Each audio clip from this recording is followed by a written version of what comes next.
Hello everyone, welcome to True IAS. देखो, UPSC CSE prelims जो है वो हमारा 27 जून को स्केड्यूल्ड है। और इसको देखते हुए हम लोग ये कह सकते हैं कि हमारे पास कुल मिलाकर आज से 160 डेज़ के अराउंड हमारे पास टाइम बचा हुआ है। ठीक है, मतलब कुल मिलाकर हमारे पास 5 महीने के आसपास जो है वो टोटल टाइम है। अब दिक्कत ये है, 2017 से लेकर 20 तक का जैसा पेपर आ रहा है, तो पहले तो कोई भी ये क्लेम कर सकता था कि प्रीलिम्स को क्लियर आप 2 महीने में, 3 महीने में, या प्रीलिम्स बहुत कूल है, आप आराम से निकाल सकते हो, आप सिर्फ मेंस ओरिएंटेड तैयारी करो। यार अब बात ना चेंज हो गई है।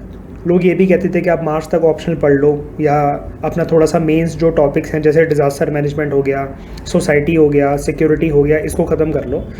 अब गेम थोड़ा सा चेंज हो चुका है, आपको थोड़ा सा ना ज़्यादा मेहनत करनी पड़ेगी।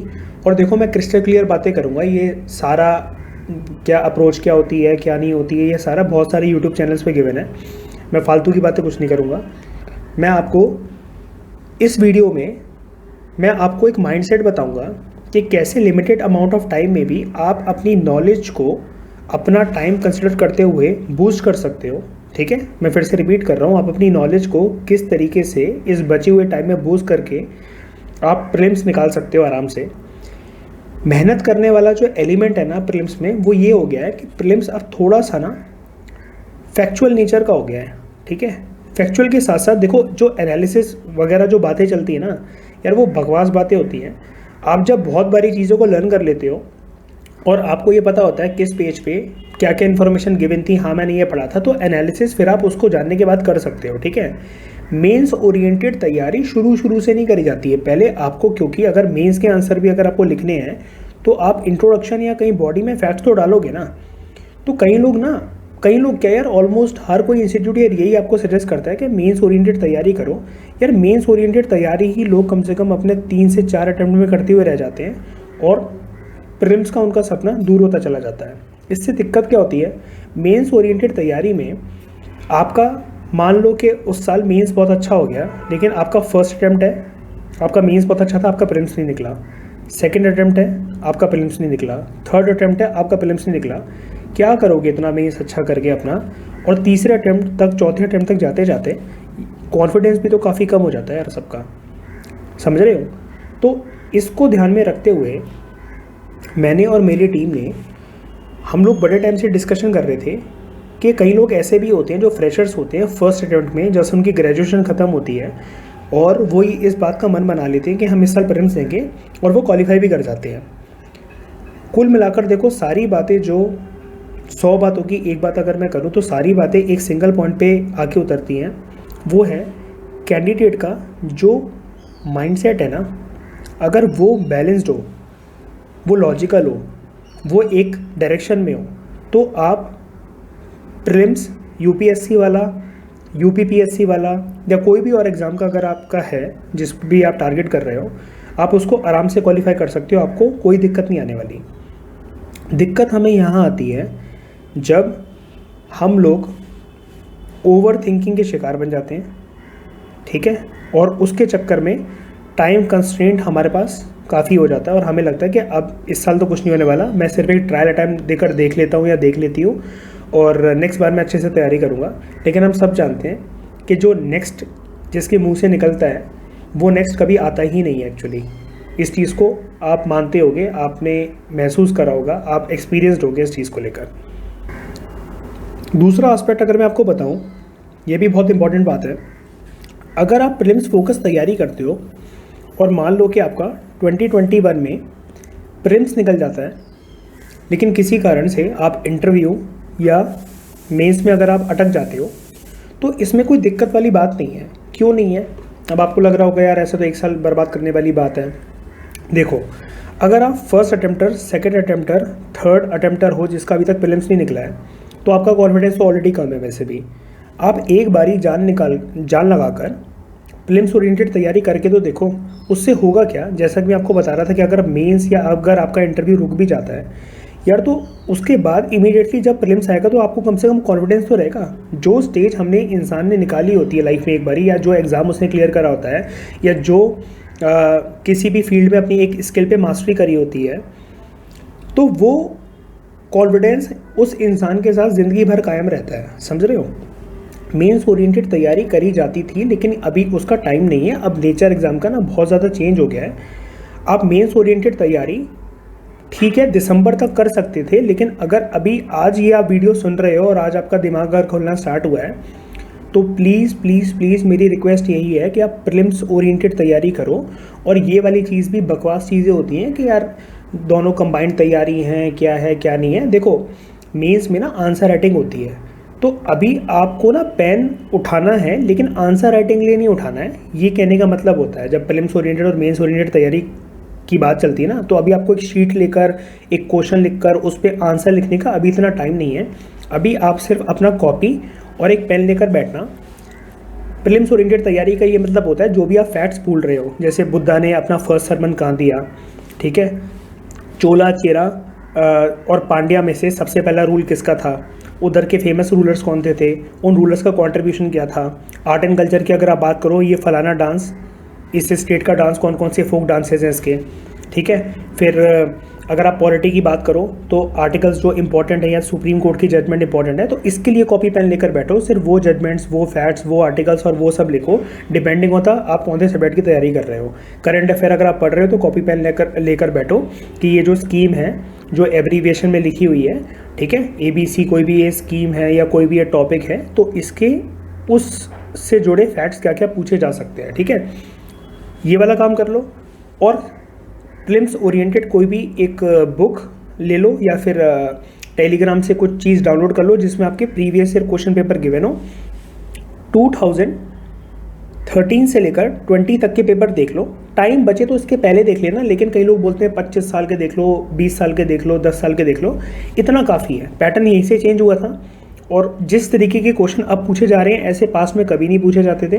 तो आप सिर्फ 2013 से लेकर जब से पैटर्न चेंज हुआ था 2020 तक का जो प्रीलिम्स हुआ था 4 अक्टूबर को, उस तक के आप प्रीलिम्स ओरिएंटेड सिर्फ प्रीलिम्स ओरिएंटेड पेपर देख लो।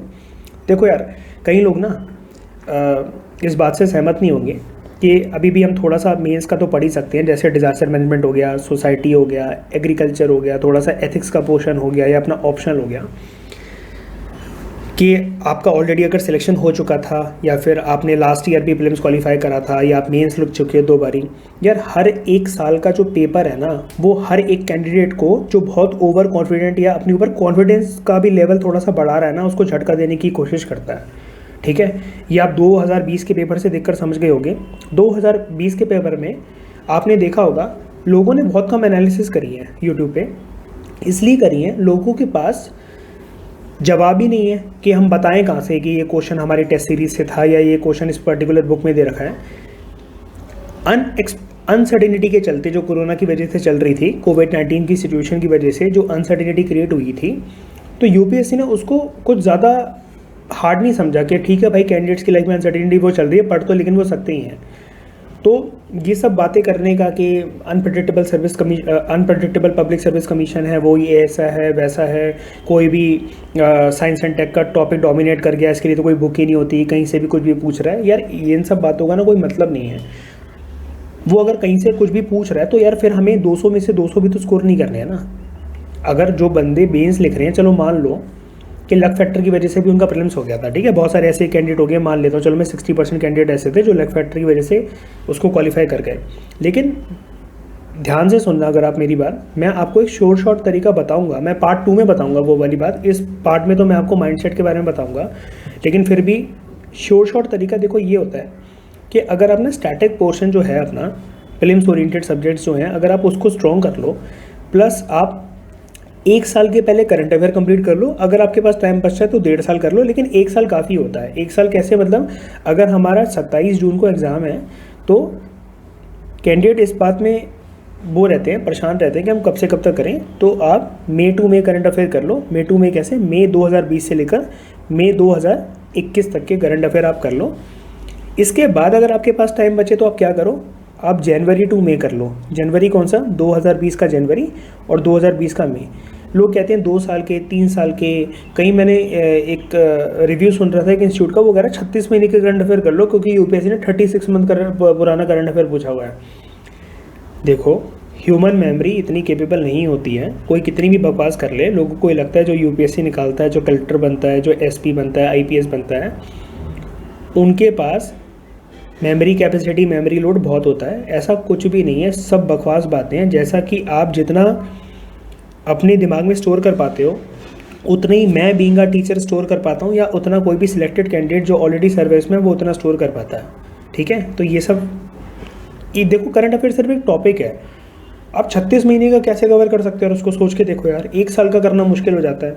और मैं आपको ये बात सच बता रहा हूँ, मैं भी अगर जैसे पढ़ाता हूँ, अगर वो चीज़ें मुझे दोबारा रिवाइज़ करनी पड़ती हैं, आपको पढ़ाने के बाद या किसी और को पढ़ाने के बाद, वो नहीं रहती मेरे दिमाग में हमेशा के लिए, 365 दिन के लिए। मेरी मेमोरी, अगर आप बोलो तो मेरे को रिवीजन बहुत ज़्यादा करनी पड़ती है उन चीज़ों को रिकॉल करने के लिए, इतनी अच्छी नहीं है मेरी मेमोरी।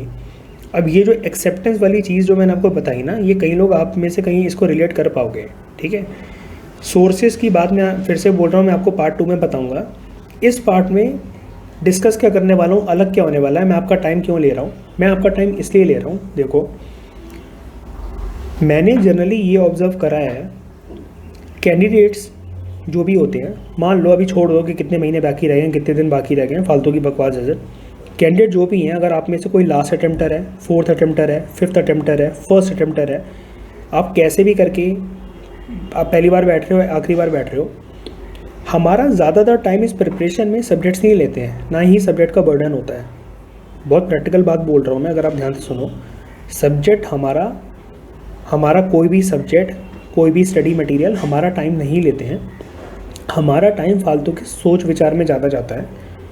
कुछ सोच विचार हम दूसरों को कन्वे कर देते हैं, बहुत सारे लेकिन मेंटल ब्लॉक्स हमारे दिमाग में बने रहते हैं, क्योंकि मार्केट, ये जो कोचिंग इंडस्ट्री है, इसने अपना काम निकलवाने के लिए टारगेट बनाया हुआ है हम लोगों को। तो ये जो सबसे खतरनाक वर्ड जो देश में अगर हमें लगता है ना कि यूपीएससी के एग्ज़ाम की तैयारी करने जा रहे हैं, तो हमसे एक्सपेक्ट करा जाता है कि हम सब कुछ जानते होंगे, हम कुछ भी कर लेंगे। अगर पहली बार, दूसरी बार, तीसरी बार में नहीं हो रहा तो हमें ये बोल दिया जाता है कि तुम एग्ज़ाम के लिए नहीं बने हो, कुछ और ट्राई करो। देखो, चीज़ें अनप्रेडिक्टेबल हैं, लेकिन उसको मैनेज करना एक ह्यूमन कैपेसिटी के अंदर है। अब ये ह्यूमन कैपेसिटी की जो मैं बात कर रहा हूँ, अगर आप ये देखो, मैंने जो ये फ़ोटो लगाई है, कुछ सोच समझ के ही लगाई है। कुल मिलाकर सारी की सारी बातें हमारे ब्रेन, और जैसा कि मैंने आपको बताया, हमारे माइंडसेट पर आकर उतर आती हैं। अगर हमारा माइंडसेट और या अगर आप ब्रेन कहो, अगर ये जिस गोल की तरफ हम जा रहे हैं उसकी तरफ अगर बिल्कुल ये अलाइंड है ना, तो कोई भी चीज़ बर्डन लेकर आप नहीं चलोगे। हम लोग दिमाग में बड़े सारे मेंटल ब्लॉक्स बना लेते हैं। हमें इस एग्ज़ाम की तैयारी भी करनी है, लेकिन बड़ी सारी सिचुएशंस और सर्कमस्टांसेस हमें तंग करने के लिए भी बैठी होती है। मैं इस वीडियो में आपके वो मेंटल ब्लॉक्स या आपके जो वो नेगेटिव बिलीफ सिस्टम है उसको तोड़ने की कोशिश करूँगा, कुछ ऐसी बातें बताकर जो आपने सुनी तो हैं, लेकिन उसके बाद आपने सिर्फ उसको एनालाइज़ नहीं करा। मतलब कभी भी आपने कुछ ऐसा सुन लिया किसी ने आपको गाइड करा था, आपने कोई यूट्यूब पे वीडियो देखी या किसी टॉपर ने अपनी मिस्टेक से बताया, लेकिन आपने कभी उसको एनालाइज़ नहीं करा था।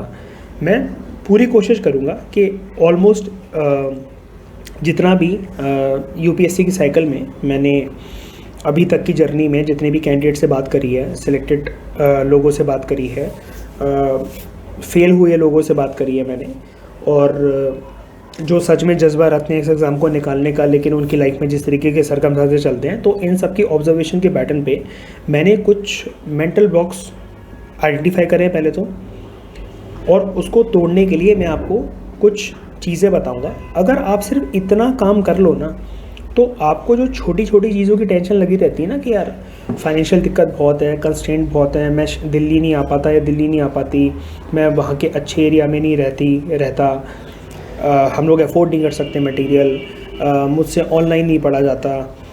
तो ये देखो, मैं मानता हूँ कि यार ये एक्सक्यूज़ेस नहीं होते हैं। देखो, लोग कहेंगे एक्सक्यूज़ेस होते हैं, लेकिन मैं समझ सकता हूँ यार, प्रॉब्लम जो पर्सन फेस कर रहा होता है उससे जाकर पूछो कि वो कैसा फील कर रहा है, तो वो चीज़, वो प्रॉब्लम उस पर्सन के हिसाब से बहुत बड़ी हो जाती है, लेकिन दूसरों को एक्सक्यूज़ेस लग रहे होते हैं।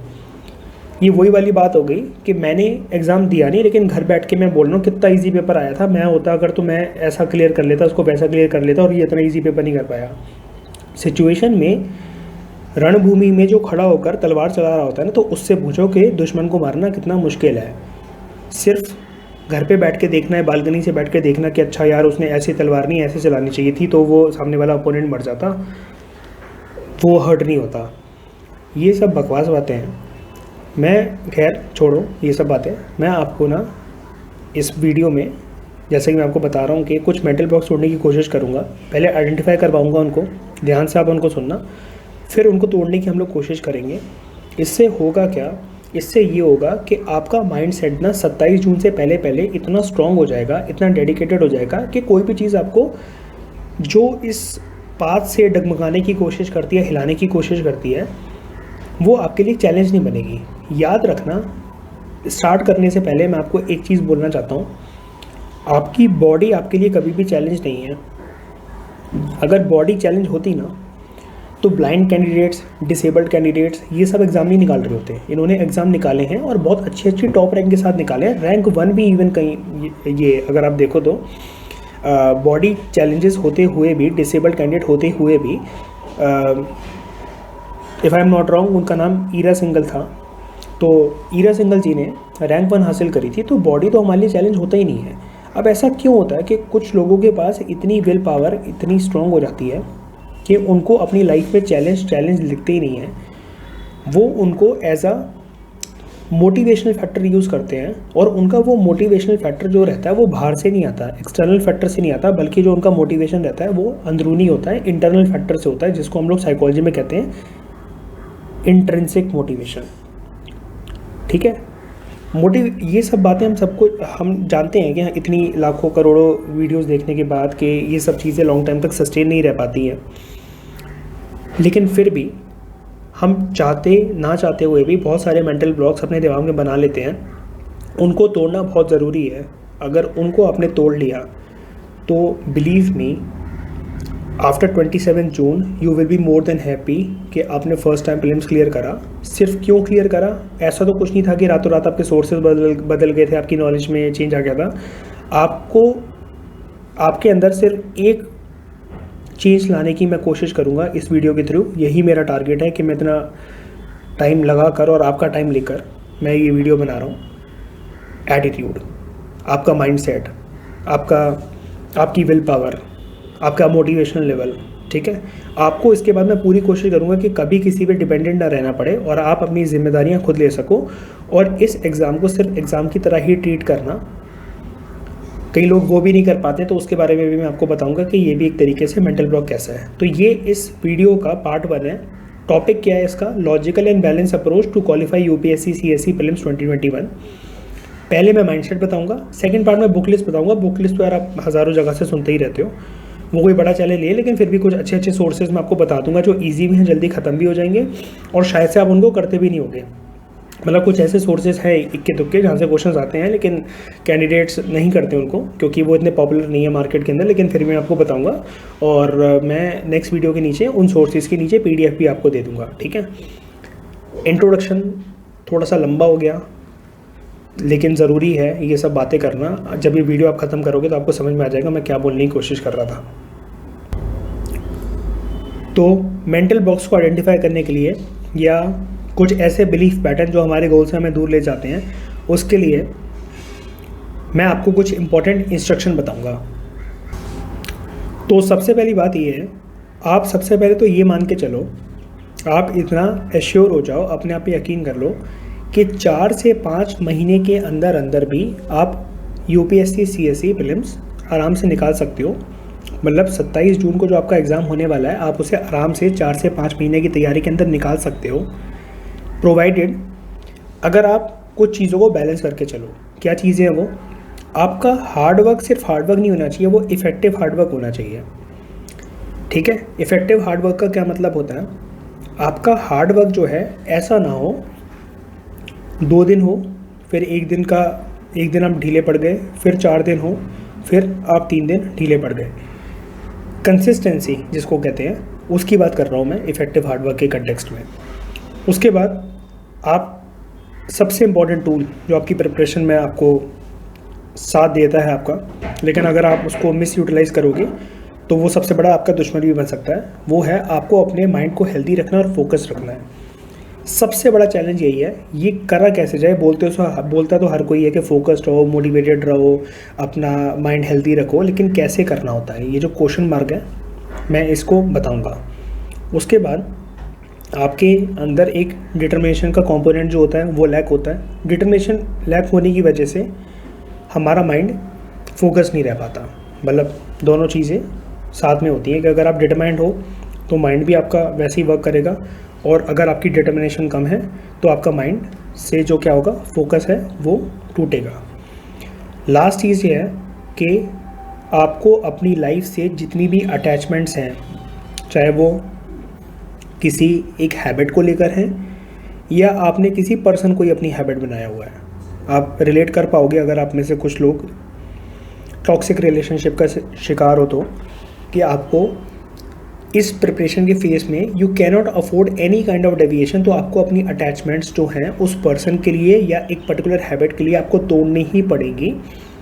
एक बार अगर आप 365 दिन की साइकिल को बहुत शिद्दत से निभा लो, अपनी मेंटल स्ट्रेंथ को बहुत मजबूत बना लो, फिर आप एक ऐसे पर्सन, एक ऐसी पर्सनैलिटी आपके अंदर से निखर कर आएगी कि आपको ये छोटे छोटे इंसानों की चीप बातें या फिर कुछ नेगेटिव सर्कमस्टांसेस आपको कभी लाइफ में तंग कर ही नहीं सकती है। ठीक है, अटैचमेंट्स को तोड़ना बहुत ज़रूरी है, उसका भी तरीका बताऊंगा मैं। ठीक है, तो पहली इंस्ट्रक्शन आपको समझ में आई होगी। तो आप कुछ मेंटल ब्लॉक्स आपको तोड़ने होंगे, अपने दिमाग से कुछ मेंटल ब्लॉक्स आपको तोड़ने होंगे। कैसे? सबसे पहले तो आप अपने अंदर ना एक एक्सेप्टेंस डेवलप करो। ठीक है यार, ये फिलोसफिकल वीडियो नहीं है, लेकिन ये एक ऐसी चीज़ है कि इस वीडियो से मैं आपको एक पर्सपेक्टिव देने की कोशिश करूँगा कि कहते हैं छोटी छोटी बातें ना हम कभी उनको बैठ के डील नहीं करते हैं, लेकिन आपके सबकॉन्शियस माइंड में वो इतनी हैवी बन जाती हैं कि आपकी प्रिपरेशन में वो हर्डल डालेंगी। जिस तरीके का एग्ज़ाम है, समझ रहे हो, मैं रिपीट कर रहा हूँ, जिस तरीके के एग्ज़ाम है, इतना फोकस, इतना डिटरमाइन और इतने दिन तक हमें एक मैराथन की तरह भागते रहना पड़ता है, तो उसमें ये छोटे छोटे मेंटल ब्लॉक्स ना आपके दिमाग में कूड़े कचड़े की तरह जमा हो जाते हैं।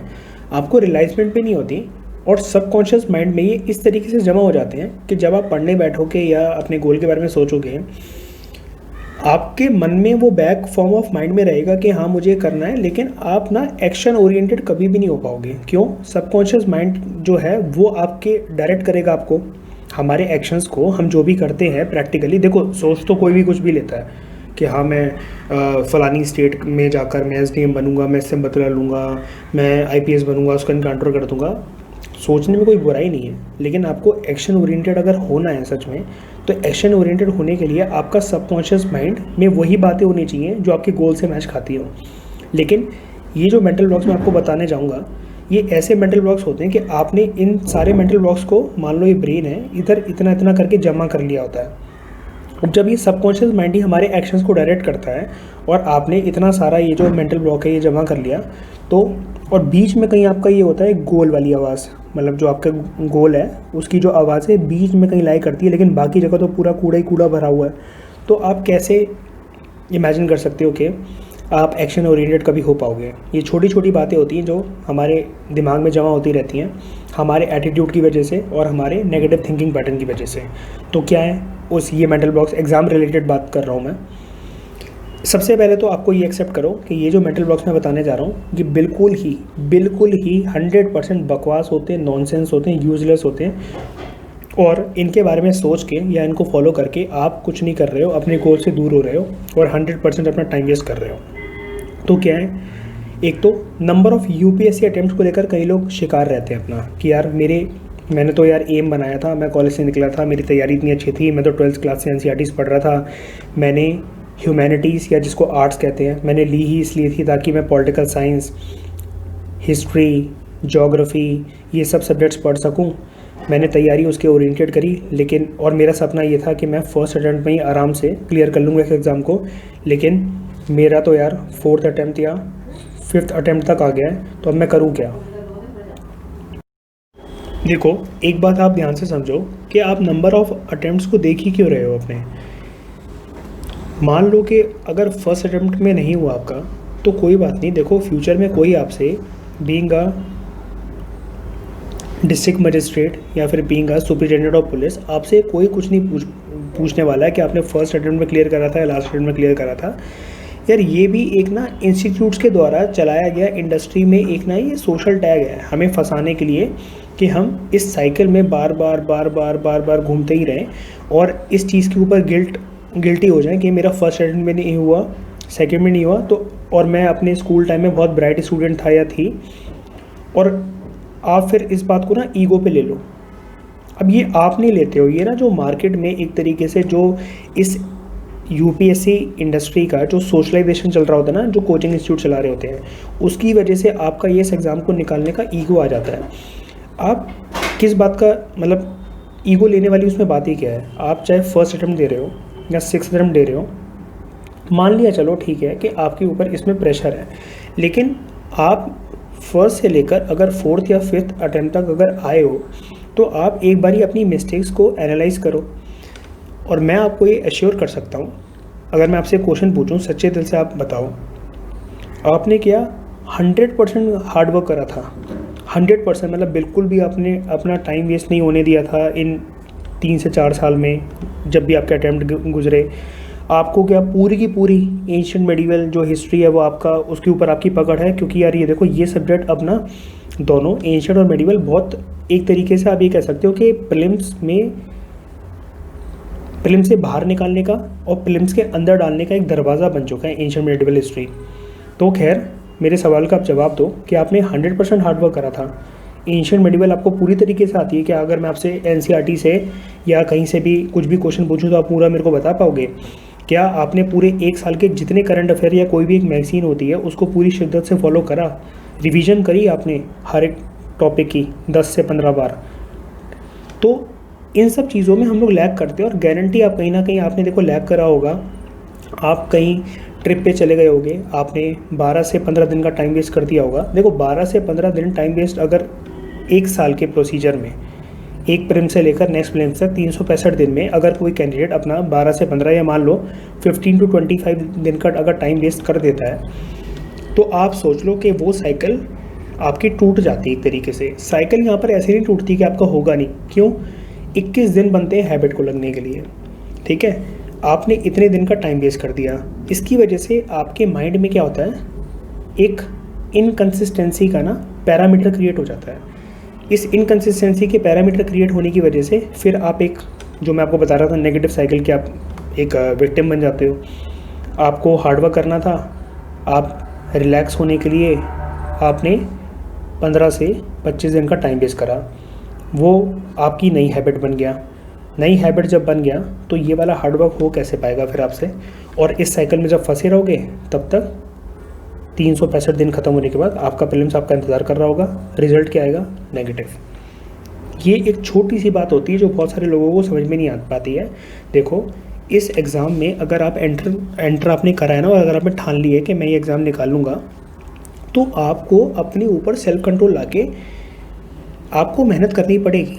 कई लोग ये बोलते हैं कि हमने कई लोगों को देखा है, मेरा एक फ्रेंड था, वो ड्रिंक करता है, वो सिगरेट पीता है, वो मज़े करता है, सारी एक्टिविटीज़ में इन्वॉल्व रहता है, और उसके साथ साथ जब पढ़ने का टाइम होता है तो वो अपनी स्टडीज़ भी आराम से कर लेता है।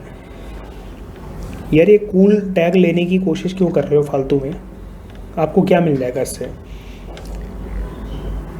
इन फालतू चीज़ों में एक्टिविटीज़ में एंगेज होकर आपकी कुछ नहीं होगा, आपकी सिर्फ एंग्जाइटी बढ़ेगी। और देखो जब अटेम्प्ट आगे बढ़ेंगे ना तो लोग आपको सिर्फ बोल ही सकते हैं कि कोई बात नहीं, फिर से ट्राई करता रहे, फिर से ट्राई करता रहे, लेकिन सेल्फ प्रेशर आपके ऊपर कितना आ जाता है इस चीज़ को कभी सोच कर देखना।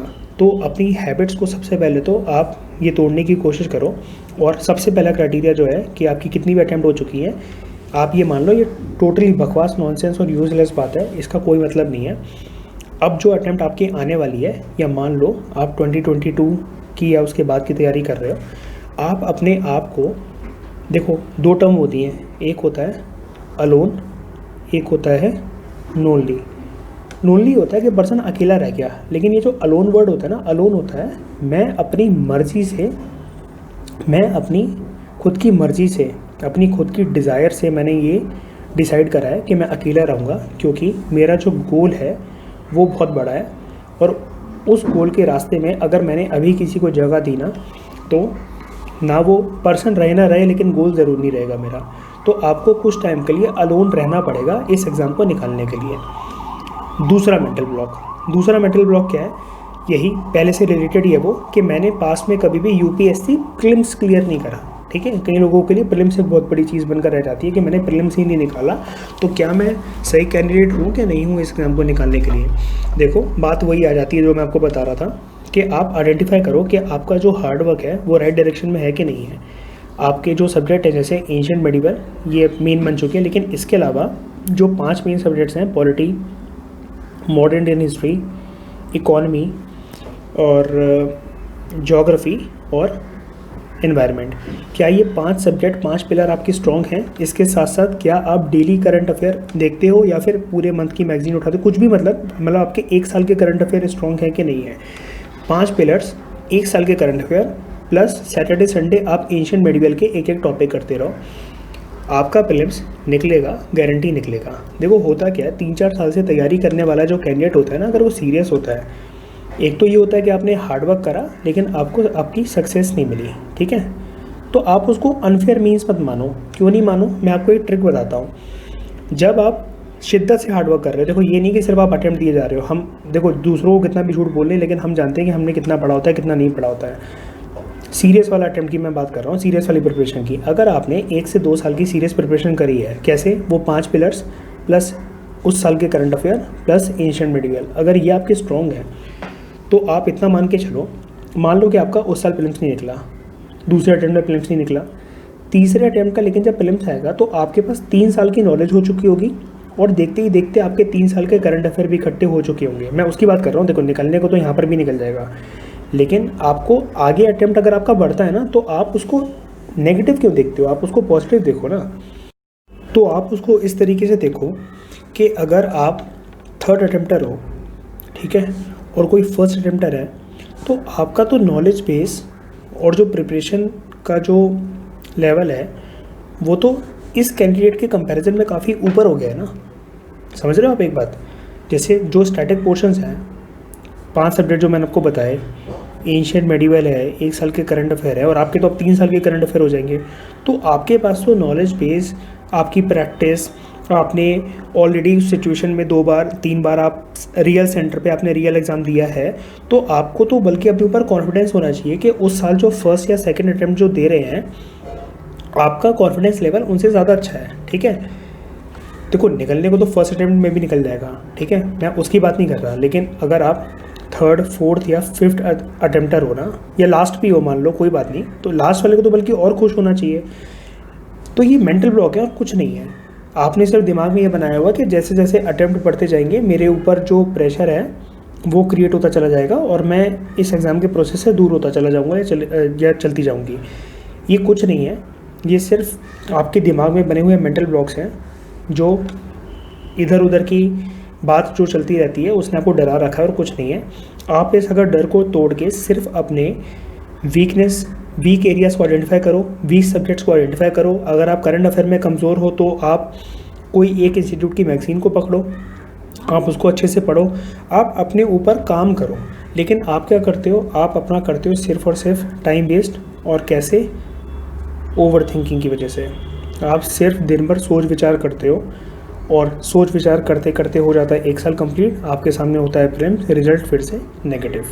ये एक मेंटल ब्लॉक है जो आपको तोड़ना पड़ेगा। तीसरे मेंटल ब्लॉक की बात करते हैं। तीसरा मेंटल ब्लॉक ये है कि कई लोगों ने ना अपना बिलीफ सिस्टम को इस तरीके से बना रखा होता है कि उनको लगता है कि सारी की सारी सिचुएशन उन्हीं के अगेंस्ट है, कि मतलब जो गॉड है या जो एलमाइटी है वो सिर्फ उन्हीं को टारगेट करने के लिए बैठा हुआ है। यार ये सबसे नॉनसेंस बकवास बात होती है और मैं बताता हूँ कि ऐसा होता क्यों है। आप कहोगे जस्टिफाई हो जाती है ऐसी बात। अब जस्टिफाई कैसी होती है? कई लोगों को आपने बोलते हुए सुना होगा, मैंने भी सुना है, कि अगर जिस दिन हम ज़्यादा खुश हो लें ना, या एक दिन पहले अगर हम ज़्यादा खुश हो लें, तो नेक्स्ट डे हमें रोना ही पड़ता है। कुछ ना कुछ ऐसा हो जाता है शाम तक या अगले दिन तक कि हमारी लास्ट डे की खुशी या फिर सुबह की खुशी गायब हो जाती है।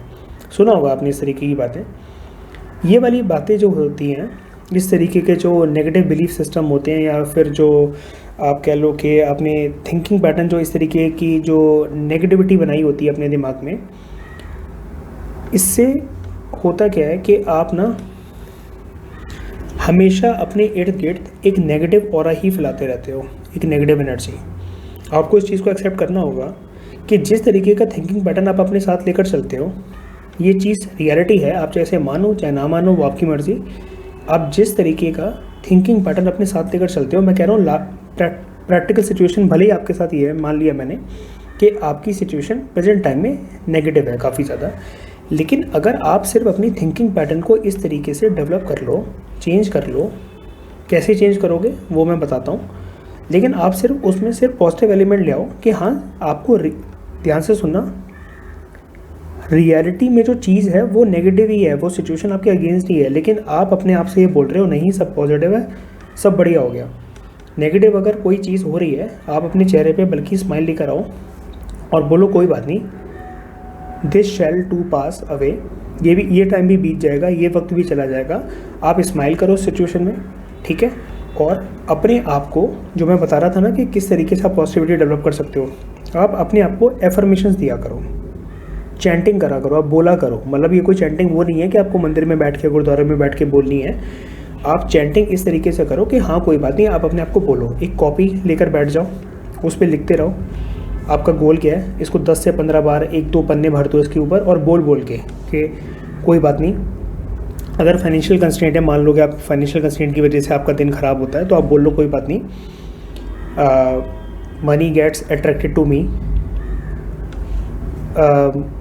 आई have all the capabilities to attract money, पैसा मेरी तरफ अलग अलग डायरेक्शन से आ रहा है। तो इस तरीके के जब आप एफर्मेशंस देते हो ना, तो आपके सच में रास्ते बनने लग जाते हैं और आपकी वो दिक्कतें, देखो टाइम लगता है लेकिन दूर होने लग जाती हैं। जो काम देखो आपने 25 साल से करा नहीं है, उसका मैजिक 25 दिन में तो नहीं हो जाएगा ना एकदम से, आपको टाइम लगता है। लेकिन फिर भी एक अच्छी चीज़ ये होती है हमारे माइंड और बॉडी की कि 21 डेज़ के अंदर हम कोई भी चीज़, अपनी कोई भी हैबिट कर सकते हैं। लेकिन हम लोग क्या करते हैं, विक्टिम बनकर रह जाते हैं। हम लोग एस्केपिज्म मोड अपनाते हैं। एस्केपिज्म मोड कैसे, कोई दिक्कत आई उसको बैठ के ना रिजॉल्व करा, जिस तरीके से मैं पॉजिटिव अफर्मेशन आपको बोल रहा हूँ कि आपने आपको ना कोई पॉजिटिविटी थी, नेगेटिविटी फैलाकर अपनी बुक्स क्लोज कर दी आपने, ठीक है, बुक्स को बंद कर दिया। उसके बाद नेगेटिविटी फैलाकर अपने आसपास के एनवायरनमेंट में आप क्या करते हो, अपना फ़ोन, लैपटॉप या फिर टैबलेट उठा लेते हो और उस पर बस यूट्यूब पे जाकर कुछ भी गाने सुन रहे हो, फालतू की वीडियोस देख रहे हो, एंटरटेनमेंट स्टफ देख रहे हो। इससे क्या प्रॉब्लम सॉल्व हो जाएगी? और मेरे को एक बात बताओ, अगर ये आपको काम करना ही है तो किताब उठाने में फिर उस टाइम पे क्या दिक्कत है? बल्कि अपना उस टाइम का जो गुस्सा है, आपको किसी ने पैसों के लिए कुछ सुनाया है, आपके घर वालों को कुछ सुनाया है, आपके पापा मम्मी की डिसरिस्पेक्ट करी है, आपको किसी से अगर बदला लेना है, तो यूट्यूब पे देखने की, कोई वीडियो देखने की वजह से, कोई गाने सुनने की वजह से कोई प्रॉब्लम ठीक हो जाएगी क्या? मतलब नेचर देखो, हम लोगों का नेचर कैसे बन जाता है नेगेटिविटी का। छोटी सी चीज़ है लेकिन हम लोग रोज़ ये करते हैं, लेकिन इस चीज़ को इग्नोर करते हैं कि नेगेटिविटी हुई है हमारे साथ, हमने मतलब कोई माइंडसेट हमारा किसी सिचुएशन की वजह से नेगेटिव बना है। यूट्यूब पे हम लोग या कोई मूवी देखने में या टीवी के आगे बैठने में कुछ नहीं है, कोई दिक्कत नहीं है। मतलब हम लोग आराम से बैठे हुए हैं कि मैं आज परेशान हूँ, मैं इसलिए टीवी देखे जा रहा हूँ, मैं बहुत स्ट्रेस्ड हूँ इसलिए टीवी देखे जा रहा हूँ। बुक्स नहीं उठानी है। लेकिन उस टाइम पे, इस टाइम पे अगर आप, मैं आपको बता रहा हूँ, साइंटिफिक तरीका बता रहा हूँ, अगर इस टाइम पे अगर आपको कोई भी जैसे दिक्कत लगती है और उस टाइम पे देखो, मैं मानता हूँ कि जब ऐसी कोई सिचुएशन होगी तो आपका फोकस और आपका जो कंसंट्रेशन होगा वो बिल्कुल नहीं लगेगा, वो लोएस्ट लेवल पे होगा। लेकिन जब आप बुक उठा के उसमें पढ़ने की कोशिश करोगे, अपना सर मारने की कोशिश करोगे ना, तो इससे आपकी पता है क्या होता है, इससे आपकी ना विल पावर ना 10 गुना 100 गुना तक बढ़ती है। कैसे बढ़ती है? आपका फोकस कंसंट्रेशन ऑलरेडी लो था किसी नेगेटिव सिचुएशन को लेकर, नेगेटिव बात को लेकर, रूम का रेंट किसी ने, मकान मालिक ने आपको प्रेशराइज करा, आपका दिल्ली में रहना मुश्किल हो रहा है, या फिर आप जहाँ कोचिंग कर रहे हो आप अफोर्ड नहीं कर पा रहे हो, मतलब कुछ भी बात अगर आपकी लाइफ में चल रही है, कैसे भी घर पे कलेश है, कुछ भी है, मैं रियलिस्टिक बात बता रहा हूँ, जो हम मिडिल क्लास से आए हुए फैमिलीज़ जो हैं वो फेस करते हैं, और इस प्रिपरेशन के प्रोसेस में हमारे लिए वो चीज़ें हर्डल बनती हैं। तो अगर ऐसी कोई भी बात होती है, आप उस टाइम पे कंसंट्रेशन और जो फोकस आपका लो है, अगर आप उस टाइम पे किताबें पढ़ने की कोशिश करो रेदर देन यूट्यूब पे सर्फिंग करना या टीवी देखना या मोबाइल चलाना, आपका कंसंट्रेशन उस टाइम पे बढ़ेगा, आप शिफ्ट होगे। फिर क्या होगा, थोड़े दिनों में अगर कुछ ऐसी चीज़ें आती हैं ना, आपको वो चीज़ें माइंड ही नहीं होंगी। आप ये सोचोगे अबे चल छोड़ यार, ये सब चलता रहता है, मैं एक बार एग्ज़ाम निकाल लूँगा तब बताता हूँ मैं फिर इस सिचुएशन में मैं कैसा रिएक्ट करूँगा। क्योंकि अगर आप ऐसे देखो, ये सिचुएशन आई, अब ये अनएक्सपेक्टेड सिचुएशन होती है, बताकर तो आती नहीं है नेगेटिव कोई भी सिचुएशन। ये आई, आप फोकस और कंसंट्रेशन आपका कम हो गया, आप उदास होकर बैठ गए, आप यूट्यूब पर ये चलाने लग गए। ये आपकी एक हैबिट की साइकिल बन जाएगी। आप खुद सोच के देखो, अगर मैं कुछ गलत बोल रहा हूँ, ये आपकी एक हैबिट की साइकिल बन जाएगी कि जब भी नेगेटिव सिचुएशन मेरे सामने आएगी, मैं एक एस्केपिज्म का मोड ढूंढूंगा या ढूंढूंगी। कैसे? या टीवी देखकर, मोबाइल चलाकर, लैपटॉप, या फिर यूट्यूब पे सर्फिंग कर कर। ठीक है, बुक से आप दूर होते चले जाओगे। और ऐसी सिचुएशंस किसी किसी की लाइफ में देखो 1 साल में बहुत कम होती हैं, लेकिन 1 साल में किसी किसी की लाइफ में 200 दिन से ज़्यादा होती हैं। अगर आप 200 दिन से ज़्यादा अगर यही सब अपना रहे हो तो आपकी हैबिट का पार्ट क्या बन गया बताओ? Escapism mode. लेकिन कोई पर्सन अगर उस टाइम पे बुक उठा रहा है कि उसको पता है कि उसका गोल है बहुत बड़ा, टाइम बहुत कम है उसके पास और उसको कैसे भी करके ये चीज़ निकालनी है, तो एक टाइम के बाद ना पर्सन थोड़ा सा ऐसा हो जाता है, यूज टू हो जाता है सिचुएशन से कि कोई बात नहीं, मुझे कुछ फ़र्क नहीं पड़ता, मेरा गोल बहुत बड़ा है, छोटी छोटी चीज़ें हैं ये चलती रहेंगी। जिस दिन मैंने एग्ज़ाम में क्रैक कर लिया, कुछ भी कर लिया और मैं यहाँ से बाहर निकल गया, तो मैं इन सब नेगेटिविटी से भी बाहर निकल जाऊँगा। समझ रहे हो? तो ये वाली चीज़ बोलना ना आपको कि सिचुएशन हमेशा मेरे अगेंस्ट होती है, यार ये कोई सॉल्यूशन नहीं है और ऐसा तो बोलना भी नहीं चाहिए। आप जिस तरीके के वर्ड्स आप अगर अपने मुंह से निकालोगे ना, वही वर्ड्स यूनिवर्स में जाके थ्रो होते हैं। समझ रहे हो? बात बहुत छोटी सी है, लेकिन यार ये प्रिपरेशन के टाइम में हर्डल बनती हैं। देखो, क्योंकि यार बुक्स और सोर्सेज दिक्कत नहीं है इस एग्ज़ाम में निकालने के लिए। लक्ष्मीकांत यार हर किसी की टेबल पे, यार किसी के पास ऑनलाइन है, किसी के पास यार ऑफलाइन है, फिजिकल बुक है, वो दिक्कत नहीं है। उसको लर्न करने में जो दिक्कत आती है, और मेमोरी कैपेसिटी भी ऐसा नहीं है कि आप कोई सोचोगे कि कोई बादाम और ये दूध पीकर और काजू खाकर बहुत ज़्यादा वो बन जाता है, नॉलेजेबल बन जाता है, जिसकी मेमोरी होती है वो 2x पे वर्क करने लग जाती है। ऐसा कुछ नहीं होता है, ये बकवास बातें हैं सिर्फ। अगर आप खुद सोच के देखो, सिचुएशंस होती हैं सिर्फ अपना, और सिचुएशन नहीं सॉरी माइंडसेट होता है सिर्फ अपना, एटीट्यूड होता है सिर्फ अपना। सिचुएशन यार सबकी लाइफ में देखो, कलेश के जो फॉर्म होते हैं ना सबकी लाइफ में, वो अलग अलग होते हैं। किसी के लिए कोई पर्सन जो होता है उसके लिए वो ब्रेकअप बहुत बड़ी चीज़ बन जाती है, किसी के लिए डाइवोर्स बहुत बड़ी चीज़ बन जाती है, किसी के जो मदर फादर है उनके बीच में अगर झगड़ा होता है तो वो उस पर्सन के लिए बहुत बड़ा चीज़ बन जाती है, किसी किसी के लिए फाइनेंशियल कंस्ट्रेंट बहुत बड़ी चीज़ बन जाती है, किसी किसी को अब कुछ भी नहीं होता है, जिसके पास सारी फैसिलिटी होती हैं, ये सारे फैक्टर्स मतलब बहुत सही हैं, तो उसको ये दिक्कत आती है कि इस एग्ज़ाम का सिलेबस बहुत वास्ट है, मुझसे तो ये हो ही नहीं पाएगा, मुझे चीज़ें लर्न ही नहीं हो रही हैं, तो उसका भी एक मेंटल ब्लॉक बन जाता है। तो बस अगर कोई एक पर्सन है ना, तो उसकी लाइफ में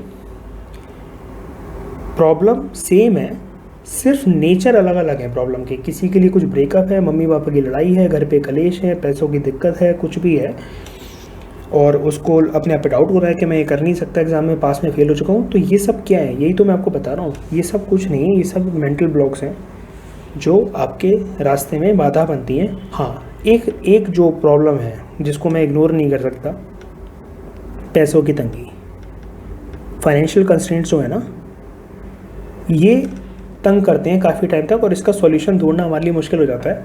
उसका भी मैं आपको एक तरीका बता दूंगा, मतलब मैं एक पर्सपेक्टिव दे दूंगा जिसको मैंने कई लोगों को बताया है, और वो फिर उसके बाद उसको डील करने के बाद या उस रास्ते पे चलने के बाद वो अब अपने एग्ज़ाम की तैयारी अच्छे से कर पाते हैं, और अपने आप को अपने शहर से आते हुए, अगर वो दिल्ली में रह रहे हैं या फिर दिल्ली से बाहर निकलकर जहाँ पर भी वो रह रहे हैं, वो अपने आप को सपोर्ट कर पाते हैं। तो उसका अभी मैं रास्ता आपको बताता हूँ। फाइनेंशियल कंस्ट्रेंट इतना हो जाएगा, अगर आप उस रास्ते पे चलोगे, इतना हो जाएगा कि आप अपने आप को फाइनेंशियली सपोर्ट कर सकते हो और इस एग्ज़ाम के टच में रहोगे। आपको कोई बाहर अलग से नौकरी करने की ज़रूरत नहीं है, ठीक है? और आप सिर्फ किताबों में ही रहोगे और आपको पैसे भी मिल जाएंगे अपने प्रिपरेशन करने के लिए, जब तक जितने सालों के लिए आप इस एग्ज़ाम की तैयारी करना चाहते हो। मैं अभी उसके बारे में थोड़ी देर में बात करता हूँ। लेकिन ये एक प्रॉब्लम है जो बहुत बड़ा एक क्वेश्चन मार्क है हर काबिल कैंडिडेट के ऊपर, जो इफेक्टिवली इस एग्ज़ाम को निकाल सकता है, लेकिन ये बहुत बड़ा एक ट्रैप बन जाता है उस कैंडिडेट के लिए। उसके बाद एक मेंटल ब्लॉक ये है कि कई लोग ये सोचते हैं अगर वो यूपीएससी की तैयारी कर रहे हैं तो वो सिर्फ UPSC CSE civil service exam ही देंगे। क्यों यार? वो ना ईगो पे आ जाते हैं, मतलब अगर फर्स्ट अटेम्प्टर है, नहीं यार मैं पहले यार यही देख कर देखूँगा और वो करके, अरे यार देखो, कभी कभार ना इस एग्ज़ाम में क्या होता है, जो फर्स्ट अटेम्प्टर होते हैं ना, ये जैसे मान लो लाइफ के सक्सेस की सीढ़ी है, एक मिनट ये देखो, जैसे ये ना लाइफ में सक्सेस की सीढ़ी है, ये फर्स्ट अटेम्प्ट जैसे किसी ने दिया तो वो पर्सन डायरेक्टली यहीं जाकर खड़ा हो जाएगा, ठीक है, उसको सीढ़ी यहाँ से मिल गई। कुछ जो लोग होते हैं वो बहुत हार्ड वर्किंग होते हैं, इसमें और उन पर्सन में कोई फ़र्क नहीं है, लेकिन मान लो कि अब कोई है वो 4th 5th या लास्ट अटेम्प्टर है, अपना 6th अटेम्प्टर है, वो उसने कहाँ से शुरुआत करी लाइफ की, उसने पहले स्टेट एग्ज़ाम्स दिए, जैसे UPPSC, MPPSC, SSC, CHSL, SSC, CGL, अपने कैलिबर के हिसाब से उसने यहाँ से शुरुआत करी गवर्नमेंट जॉब की। धीरे धीरे करके वो अपनी जॉब में फिक्स हो गया, पैसे आए, फाइनेंशियल कंस्ट्रेंट्स मिटे लाइफ के, फिर उसने कहा मैं स्टडी लीव लेकर अपने गवर्नमेंट डिपार्टमेंट से मैं इस एग्ज़ाम की तैयारी करूँगा। और देखो, जब आपके पास एक गवर्नमेंट पोस्ट का एक आपके पास बैकअप है, आपकी उस पोस्ट पे आने के बाद फाइनेंशियल कंस्ट्रेंट भी मिट गई, फिर आपको आराम से उस लेटर पे चढ़ के बंदा जा सकता है। ऐसे बंदे का जिसका प्रीलिम्स भी नहीं हो रहा था, फिर इसका प्रीलिम्स भी होने लग जाता है, फिर इसका मेंस भी होने लग जाता है, फिर इसका इंटरव्यू भी हो जाता है, और ये पर्सन भी यहीं पहुंच जाता है। फ़र्क सिर्फ इतना है, ये वाला जो पर्सन था जो पहली बार में पहुंचा, इसको सिर्फ लगा 1 साल का वक्त, इस पर्सन को सिर्फ 1 साल का वक्त लगा, और ऐसे पर्सन को 4 या 6 साल लग गया वक्त। क्या फ़र्क पड़ता है उससे, बताओ? हमें कोई टैग थोड़ी ना चाहिए कि हमने पहली बार में वो निकाल लिया। अरे यार, अच्छे एडमिनिस्ट्रेटर ही नहीं बन पाए, जनता का नुकसान कर रहे हो, करप्शन कर रहे हो, बददुआ ले रहे हो लोगों की, क्या फ़र्क पड़ता है उससे? अगर कैबिनेट सेक्रेटरी कल को बन भी गए, कोई इज्जत नहीं करता अगर दूर दूर तक, तो फ़ायदा क्या, लोग कोसते ही रहेंगे हैं। अगर आराम से अगर आप सोचो, मैं यही बता रहा हूँ कि आप सिर्फ ईगो पे मत बनाओ उसको कि सर मैं ये एग्ज़ाम दूंगा। इस एग्ज़ाम के सिलेबस जैसे ना और भी सिमिलर एग्ज़ाम्स हैं, आप उनको दे दो। आप अपनी जो शुरुआत है लाइफ की वो फर्स्ट स्टेप से कर लेना। 6th स्टेप पर जब आपको जाना हो, आप धीरे धीरे करके चले जाना। अगर आपकी लाइफ में जैसे फाइनेंशियल कंस्ट्रेंट होती हैं और आपको लगता है कि यार ये वाला प्रोसेस अगर प्रीलिम्स मेरा रुक गया है, कोई भी स्टेज रुक गई और इसमें अनसर्टेनिटी बहुत रहती है, क्योंकि सच बात है भी, तो आप छोटे एग्ज़ाम्स की तैयारी कर लो, जैसे एसएससी, ठीक है, कोई बुरी बात थोड़ी ना उसमें, ये तो ग्रेड ए लेवल के एग्ज़ाम्स हैं। यूपीपीएससी की आप तैयारी कर लो, आप एमपीपीएससी की तैयारी कर लो। वहाँ पर अगर आपके ये वाले एग्ज़ाम्स निकल जाते हैं स्टेट पीएससीज, यार आप एसडीएम या फिर डीएसपी बन जाओगे, ठीक है। मान लो यूपीएससी की जर्नी आपकी ख़त्म भी हो जाए, आपके 6 अटैम्प्ट आपने दिए, आपका नहीं हुआ किसी में भी, मतलब आप कहीं ना कहीं अटक गए, आपका कुल मिलाकर नहीं हुआ मतलब आपका, ठीक है। इसका और आपको आपके दिमाग में था कि आपको कलेक्टर या फिर आईपीएस बनना है, यार तो एसडीएम ना अलग अलग स्टेट में जाके 15 साल के अंदर अंदर, और ये जो डीएसपी है 15 से 17 साल के अंदर अंदर, यार आप प्रमोट होके बन तो जाओगे, आपको यहाँ पर कलेक्टर बना दिया जाएगा और यहाँ पर आपको ये अपना एसपी आईपीएस बना दिया जाएगा। स्टेट एग्जाम्स के थ्रू भी आप उन प्रोसेस के लेटर पे आप उठ सकते हो आराम से, कोई दिक्कत वाली बात नहीं है, ठीक है। किसी किसी के रास्ते देखो डायरेक्ट हो जाते हैं, उसके देखो लक काम कर जाता है, उसकी वो ट्रिक काम कर जाती है, उसकी लाइफ में उस तरीके के हर्डल्स नहीं होंगे जो आपकी लाइफ में होंगे, तो उसमें कोई बुरा मानने वाली बात और अपनी सिचुएशन को कोसने वाली बात तो रखा ही मत करो। क्योंकि आपको जब भी लो फील हो ना, तो आप ये चीज़ माना करो कि यार मैं एक ना, अगर आपका गोल आईएएस है तो आप ये सोचा करो मैं एक एडमिनिस्ट्रेटर बनने जा रहा हूँ। और मैं आपको एक एडमिनिस्ट्रेटर की ना खास बात बताता हूँ, जो एक ये एडमिनिस्ट्रेटर होता है ना, ये ज़रूरी नहीं है उसके लिए आप आईएएस या फिर आईपीएस या फिर आईआरएस बनो, ठीक है। एक एडमिनिस्ट्रेटर ना वो पर्सन होता है जो रियल लाइफ में अपना डेली स्केड्यूल, अपनी डेली की जो जीवन है उसको जो चलाना है, घर परिवार, वो अच्छे से कितनी इफ़ेक्टिवली वो एडमिनिस्टर कर पाता है, वो होता है रियल एडमिनिस्ट्रेटर। क्योंकि यहाँ पर अगर पहुँच के कल को सिचुएशन आप हैंडल ही नहीं कर पाए इस पोस्ट को, आप कैसे भी करके नहीं, मतलब आप चाहे मान लो कि आप में घमंड आ गया था बहुत ज़्यादा, या फिर आप नहीं संभाल पाए कैसे भी करके, तो कल को बताओ अगर ऐसी पोस्ट पे जाके अगर आपको सुसाइड करनी पड़ रही है, या आपके खिलाफ़ करप्शन के चार्जेस लग गए, या मान लो कि आपको जेल हो गई, फ़ायदा क्या फिर ऐसी सर्विस में जाने का, बताओ। रियल एडमिनिस्ट्रेटर तो पहले ये है कि पहले अपनी लाइफ में होमवर्क करो, तब जाके आप देखो कि ये चीज़ जो है आपके लिए कितनी सही है या कितनी गलत है, ठीक है। उसके बाद कई मेंटल ब्लॉक कहीं ये लोग बना लेते हैं कि जो 2021 या जैसे मान लो 27 जून जो 2021 को जो एग्ज़ाम है, ये मेरा लास्ट टेस्टिंग अटैम्प्ट होगा। अब लास्ट टेस्टिंग अटैम्प्ट का क्या मतलब है कि कई लोग जैसे ये सोच कर बैठे होंगे, ये 27 जून का जो एग्ज़ाम है, मैं ऑलरेडी 3 से 4 बार एग्ज़ाम दे चुका हूँ, मेरा प्रीलिम्स ही नहीं निकला और इसको मैं अपना लास्ट अटेम्प्ट बनाऊंगा। या जब आपने सोच ही लिया है कि जब आप उसको लास्ट अटेम्प्ट बनाओगे, अगर आपके पास और अटेम्प्ट बाकी भी है या कुछ भी करके, तो आप एक तो देखो इसमें इफेक्टिवली हार्ड वर्क कर ही नहीं रहे हो। आपने अपने माइंड को पहले ही बोल दिया है, हुआ तो हुआ वरना कोई बात नहीं, मेरा ये लास्ट अटेम्प्ट ही है। तो यार एक बार बताओ, फिर किसी न किसी स्टेप पे जाके फिर से अटक जाओगे, फिर अपने आप को कोसोगे या फिर ये इस एग्ज़ाम के नेचर को कोसोगे। ये सब बातें यार मत करा करो। देखो यूपीएससी ने 6 अटैम्प्ट हमें दिए हैं, वो चाहता तो यूनिवर्सिटी के गोल्ड मेडलिस्ट, सिल्वर मेडलिस्ट को उठाकर ला सकता था और सिर्फ उनको उठाकर IAS IPS बना देता। 6 अटैम्प्ट उसने इसलिए दिए हैं क्योंकि वो खुद अपनी अनप्रिडिक्टेबिलिटी से वाकिफ़ है।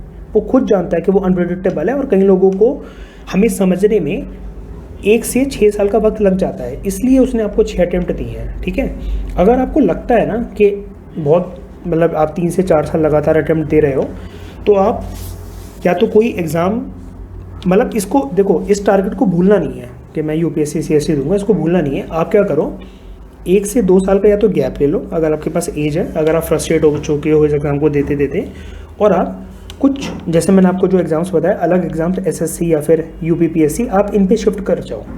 ठीक है, वहाँ से शुरुआत करके जब आप आपकी कोई ज्वाइनिंग हो जाए SSC वगैरह या कहीं पर भी जाके, आप फिर वहाँ से स्टार्ट कर लेना, कोई दिक्कत वाली बात ही नहीं है। ये मत सोचो यार कि मैं इसको लास्ट टेस्टिंग अटैम्प्ट बनाऊंगा। देखो अगर आपकी अटैम्प्ट बाकी है ना, तो आपको अच्छे से इफेक्टिवली यूटिलाइज करके अटैम्प्ट देनी चाहिए। और ये थिंकिंग पैटर्न तो सिर्फ यार उन्हीं लोगों के, मैं बता देता हूँ साफ सीधी बात कि ये वाली बात सोचता कौन है, ये वाली बात सिर्फ वही बेवकूफ़ सोचते हैं जिन्होंने 1 और 2 अटैम्प्ट तो ऐसे कॉलेज के साथ साथ दे दिए थे कि हम ट्राई करके देख लेते हैं कि यूपीएससी का नेचर कैसा होता है। तीसरे अटैम्प्ट में उन्होंने कोचिंग ली और कोचिंग के साथ साथ दे दिया। चौथे और 5वें अटैम्प्ट तक आते आते उन्होंने, जैसा कि मैंने आपको बताया, वो हार्डवर्क करा ही नहीं था। कुछ भी साइंस रिपोर्टर पढ़ रहे हैं, योजना पढ़ रहे हैं, कुरुक्षेत्र पढ़ रहे हैं, जिसका वो यूज़ ही नहीं है, मतलब आनी ही नहीं है उनसे क्वेश्चन। मतलब वो ऐसी चीज़ें उठा उठा के पढ़ रहे हैं, 10 तरह की वैक्सीन ला रहे हैं और फिर कह रहे हैं कि इस एग्ज़ाम का बर्डन बहुत है, प्रोसेस बहुत लंबा होता है, अनप्रेडिक्टेबिलिटी बहुत है। ऐसे नहीं निकलता। अरे भाई निकलता है, पेशेंस चाहिए होता है। और ये सब जो बातें हैं ना, ये भी एक तरीके की बकवास, नॉनसेंस और यूजलेस बात होती है कि मैं इसको लास्ट टेस्टिंग अटैम्प्ट बनाऊंगा। उसके बाद कई लोगों के दिमाग में होता है ये वाला एज फैक्टर कि यार मैंने 21 में इस एग्ज़ाम की तैयारी स्टार्ट करी थी, 26 साल का हो गया हूँ, घर पे बैठा हूँ या घर पे बैठी हुई हूँ। अरे आप कुछ अदर काम कर लो। आप जो मैं फाइनेंशियल कंस्ट्रेंट वाली बात कर रहा था, आप कुछ नहीं करो, आप ट्यूशन्स पढ़ा लो। आप ट्यूशन्स ऐसे करके पढ़ा लो कि 6 से 12 तक को ट्यूशन्स पढ़ा लो, आपकी NCERT भी रिवाइज हो जाएंगी, आपके पास महीने के कम से कम 15 से 20 हज़ार रुपये भी आ जाएंगे आराम से। और आपको जो लगता है कि आप सोशल नहीं हो पाते लोगों से, तो आप पूरे दिन बिजी भी रहोगे, तो ये फालतू के थॉट्स भी नहीं आएंगे आपके मन में। और फ्री टाइम में आप जो अपने सब्जेक्ट्स हैं वो पढ़ते रहो। फिर NCERT तो फिर वो जो आपके स्टूडेंट्स आएंगे उन्हीं के ऊपर छोड़ दो कि मैं उनको 6 to 12 डेली NCERT पढ़ाता ही हूँ, तो NCERT स्पेशल करने की ज़रूरत है नहीं, मैं उनको वहीं से पढ़ाते पढ़ाते अपनी भी मैं रिवाइज़ कर लूँगा। आपके पास फाइनेंशियल कंस्ट्रेंट की दिक्कत भी दूर हो जाएगी। और जो आपको ये एज फैक्टर वाली बात लग रही है कि मैं 25-26 का हो गया हूँ, 27 का हो गया हूँ और मैं कुछ कर नहीं रहा या कर नहीं रही, ये सब यार बकवास बातें हैं यार। लोगों ने तो जो इस एग्ज़ाम में कई सारी जो मदर रही हैं, फादर हैं, उन्होंने यार होते हुए अपने बच्चों के होते हुए यार इस एग्ज़ाम को क्लियर करा यार। 32 लास्ट एज होती है निकालने के एग्ज़ाम में, कई लोगों ने 31 और इनफैक्ट 32 में भी निकाला इस एग्ज़ाम को। और मिसेज़ अनु कुमारी को अगर आप देखो तो उनकी रैंक 2nd आई थी, जबकि उनका एक बेटा भी था। तो यार ये सब तो यार ये बातें इस एग्ज़ाम में देखो, हर एक मिथ वो तोड़ी गई है जो जनता को लगती है कि उनके रास्ते में हर्डल बनती है या फिर इस एग्ज़ाम के प्रोसेस में दूर ले जाती है। हर एक मिथ और अलग अलग तरह के कैंडिडेट ने इस एग्ज़ाम में तोड़ी हुई है। फाइनेंशियल कंस्ट्रेंट की अगर आप बात करते हो तो किसान के बेटे बने हैं, जिनके घर पे जिनके मदर फादर नहीं थे ऐसे लोग बने हैं। ठीक है, अगर आप ये कहते हो कि एज फैक्टर, तो यार जो मम्मी पापा बन गए उन्होंने इस एग्ज़ाम को निकाला है। तो ये सब तो यार वो है, कुछ नहीं है। मेंटल ब्लॉक है और कुछ नहीं है, दिमाग में बस आपने बिठा रखा है, इस वजह से वो बात आपको तंग कर रही है, आपको परेशान कर रही है, आपके अंदर अननेसेसरी एंग्जाइटी पैदा कर रही है। बात कुछ भी नहीं है, किताब उठाओ, अपनी आराम से पढ़ो। एज फैक्टर अगर आपको लगता है तो मैंने आपको बता दिया, या तो कहीं आप दूसरे एग्ज़ाम की तैयारी करके आप ज्वाइनिंग कर लो, या फिर आप अगर आपको लगता है कि बहुत ज़्यादा ही हो गया और घर पे दिक्कतें भी आ रही हैं और फाइनेंशियल कंस्ट्रेंट्स चल रहे हैं, तो आप ट्यूशन्स पढ़ा लो या फिर कोई कोचिंग सेंटर ज्वाइन कर लो। ठीक है, आप उनसे बोलो कि मैं आपके यहाँ के करंट अफेयर पढ़ाऊंगा या यूपीएससी के सब्जेक्ट्स पढ़ाऊंगा। इनिशिएटिव तो लो, घर पे बैठे बैठे कुछ नहीं होता। आप सोचो कि घर पे बैठे बैठे जादू की छड़ी घूम जाएगी, एक दिन सब प्रॉब्लम दूर हो जाएंगे। इनिशिएटिव लेने पड़ते हैं। अगर आपको फाइनेंशियल कंस्ट्रेंट दूर करनी है और आप प्राइवेट नौकरी नहीं करना चाहते, तो आप जाओ, कुछ अपने ट्यूशन्स के बोर्ड बनवाओ, उनको गलियों में अपने जो भी पोल्स होंगे, अलग अलग खंभे होंगे, जगहें होंगी, वहाँ पर लगाओ। कुछ इक्के दुक्के अपने पड़ोसियों से, अगर आप दिल्ली रहने आए हो तो उस एरिया में बोल दो कि मैं ट्यूशन्स पढ़ाना मैंने स्टार्ट करा है, आंटी अंकल अगर आपके कोई बच्चे हों जान पहचान में तो मेरे पास भेज देना, मैं 6 से 12 तक ये सब्जेक्ट्स पढ़ाता हूँ या पढ़ाती हूँ। होगी मतलब आपके पास आना शुरू हो जाएंगे। आपने एक बात फैला दी, एक दो बच्चे भी आना स्टार्ट होंगे तो ऐसे करके आपकी साइकिल चल पड़ेगी। नेक्स्ट मेंटल ब्लॉक जो है वो जेंडर एंड सेक्स फैक्टर से रिलेटेड है। जनरली ये वाली बात भी कैंडिडेट्स के बीच में चलती रहती है, या उनके मन में, एस्पिरेंट्स के मन में, कि अगर वो मेल हैं तो उनको क्या लगता है, उनकी एज अगर 25 प्लस होती चली जा रही है तो दे आर नॉट अर्निंग, और वो गिल्टी फील करना शुरू कर देते हैं। अगर लड़की है कोई तो उनको लगता है कि उनको उतनी लिबर्टी नहीं है, इतनी इंडिपेंडेंस नहीं है कि वो अपने घर वालों से परमिशन मांगे कि मैं दिल्ली जाके तैयारी करना चाहती हूँ या फिर अपने ड्रीम्स को परस्यू करना चाहती हूँ।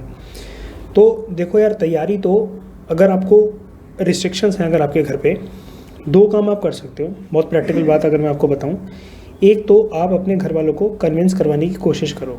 सबसे पहले तो अगर आप में से, आप मेरे को सुनने वाले अगर चाहे मेल हो चाहे फीमेल हो, आप अपने घर में सबसे पहले तो घर वालों को कन्विंस करवाने की कोशिश करो कि मैंने इतनी पढ़ाई करी है और एक एग्ज़ाम का इनिशिएटिव लेने की मैं तैयारी करना चाहता हूँ या करना चाहती हूँ।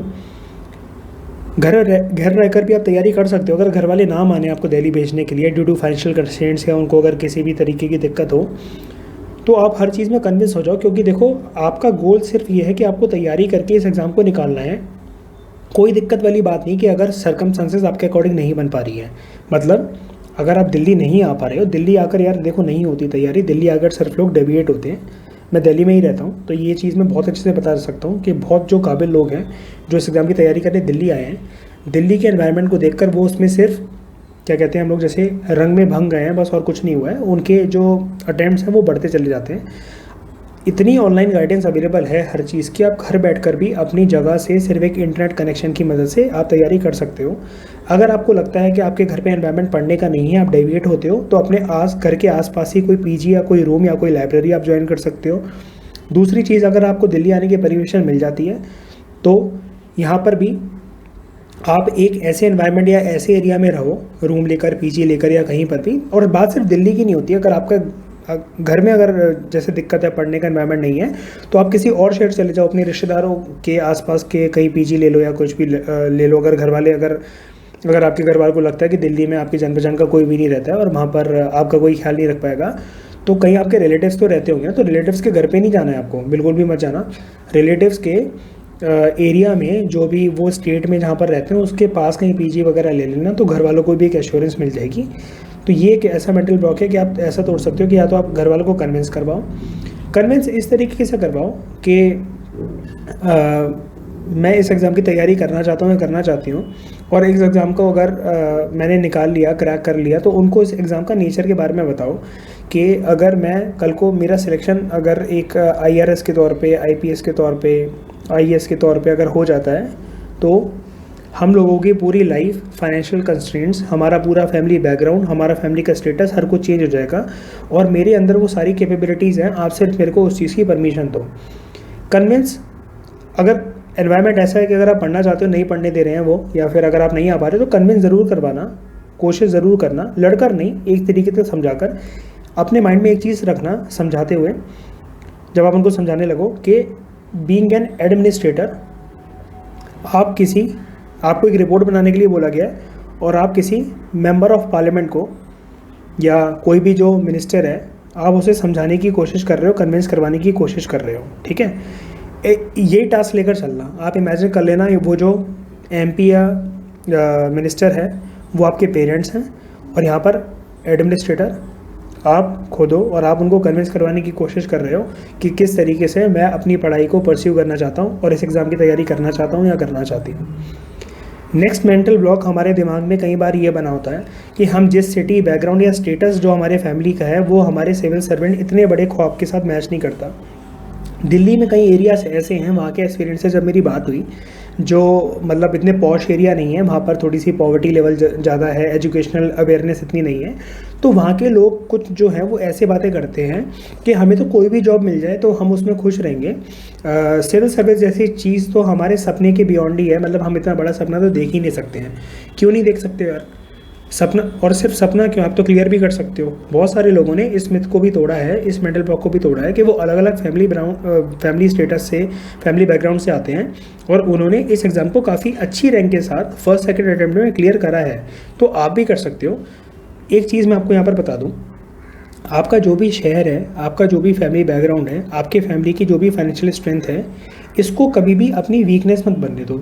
वीकनेस क्या, आप कभी भी ना अपने फेलियर का रीज़न कभी भी इस चीज़ को मत बनाना कि मेरी फैमिली बकवास है या मेरे पेरेंट्स ने मेरे लिए इतना नहीं करा या हमारे पास थोड़ी सी और फैसिलिटी होती या फिर अगर मैं किसी मेट्रोपॉलिटन सिटी में रहता होता या रहती होती तो मैं एग्ज़ाम क्लियर कर लेता या कर लेती। इस तरह की बातें अपने दिमाग में कभी मत आने देना। एक तो पेरेंट्स को बहुत हर्टेड फील होगा, दूसरी बात ये है कि आपको खुद को भी रियलाइजमेंट होगी। ये तो आप मजाक में बचपने में बोल जाओगे ऐसी बातें, लेकिन आपको खुद को एक चीज़ फील होगी कि आपने इस चीज़ को सिर्फ अपना एक रीज़न और अपने फेलियर को छुपाने का सिर्फ आपने एक मास्क बनाया हुआ और कुछ भी नहीं है। देखो, हम में से हर कोई अलग अलग फैमिली बैकग्राउंड से आ रहा है, हर किसी के फैमिली का स्टेटस, रिलीजन सब कुछ अलग है। हर किसी के लेवल पे डिपेंडिंग होता है कि अगर मैं मेल हूँ तो मेरे घर पे इंडिपेंडेंस अलग है, अगर कोई फीमेल है तो उसके घर पे उसको पढ़ाई की इंडिपेंडेंस या उसकी रिस्पॉन्सिबिलिटीज़ डिपेंडिंग होता है कि वो किस शहर में रह रही है या रह रहा है, सबकी अलग अलग होती हैं। किसी की लाइफ सिमिलर नहीं होती है, हर किसी की लाइफ में circumstances, natures, problem, strength, weaknesses हर किसी की होती हैं। इस चीज़ को अपनी कभी भी कमज़ोरी मत बनने दो। जिस चीज़ के साथ आप बॉर्न हुए हो ना, ठीक है भाई, वो आप उस फैमिली में बॉर्न हुए हो तो इसमें आप किसी को कोस थोड़ी ना सकते हो कि अगर आपके पास जो भी स्ट्रेंथ है, आपके पास जो भी वीकनेसेस हैं, आपके फैमिली का जो स्टेटस है, जिस एरिया में आप रहते हो, जहाँ पर आपका घर बार है, जहाँ पर आपके पापा का ऑक्यूपेशन है, इस चीज़ को आप कभी भी अपनी वीकनेस मत बनने दो। जहाँ पैदा हुए हो वहाँ हुए हो, लेकिन अपनी विल पावर की मदद से और अपने दिमाग में इस वाले मेंटल ब्लॉक को तोड़कर आप अपनी सिर्फ पढ़ाई पर फोकस करो। और मैं ये मानता हूँ सिर्फ यूपीएससी नहीं, मतलब स्टडीज़ एकमात्र एक ऐसा तरीका होता है, एक ऐसा टूल है, ऐसा वेपन होते हैं। आप पैसा जितना मर्जी कमा लो, लेकिन पैसे से इज्जत नहीं आती। लेकिन अगर आप पढ़ाई कर लो, भले ही आपका यूपीएससी निकले, लेकिन जिस तरीके की पर्सनैलिटी आपको पढ़ाई बना देती है, पढ़ाई की मदद से शॉर्ट तरीका ये होता है कि आपके पास पैसा तो आता ही आता है। कल को आप जॉब करोगे, अच्छी पोस्ट पर जाओगे तो आप पढ़ के ही जाओगे ना। कोई कभी आप किसी से ये एश्योरेंस ले सकते हो कि कोई बोले मैं आईएएस बन गया लेकिन मैंने पढ़ा नहीं, मैं बिना पढ़े आईएएस बन गया, पढ़ाई की ज़रूरत ही, मतलब मेरी लाइफ में पढ़ाई की कोई इंपॉर्टेंस नहीं थी मुझे कलेक्टर बनाने में। टॉप के जितने भी पोजीशन है कंट्री के अंदर, जितने रिस्पेक्टफुल जो ऑक्यूपेशंस एंड प्रोफेशंस हैं, आप देख लो जो मिडिल क्लास के लोग या पूरे देश में जिन प्रोफेशंस को लेकर खौफ है, पुलिस की नौकरी, जज की नौकरी, कलेक्टर की नौकरी, ठीक है, इन सब में कोई ये नहीं बोल सकता कि हम लोग बिना पढ़े जो हैं हम इस फील्ड में घुस गए। पढ़ाई तो है ही, और पढ़ाई का देखो दूसरा रूप ये है कि पैसे से पढ़ाई आ सकती है, इस चीज़ की कोई गारंटी नहीं है, लेकिन पढ़ाई करने के बाद जब नौकरी लगेगी तो पैसा श्योर गारंटी आएगा, ठीक है। इसलिए कहा जाता है कि सरस्वती का दूसरा रूप लक्ष्मी है, लेकिन पहले अगर लक्ष्मी को लेने की कोशिश करोगे तो सरस्वती काफ़ी दूर हो जाती है, ठीक है।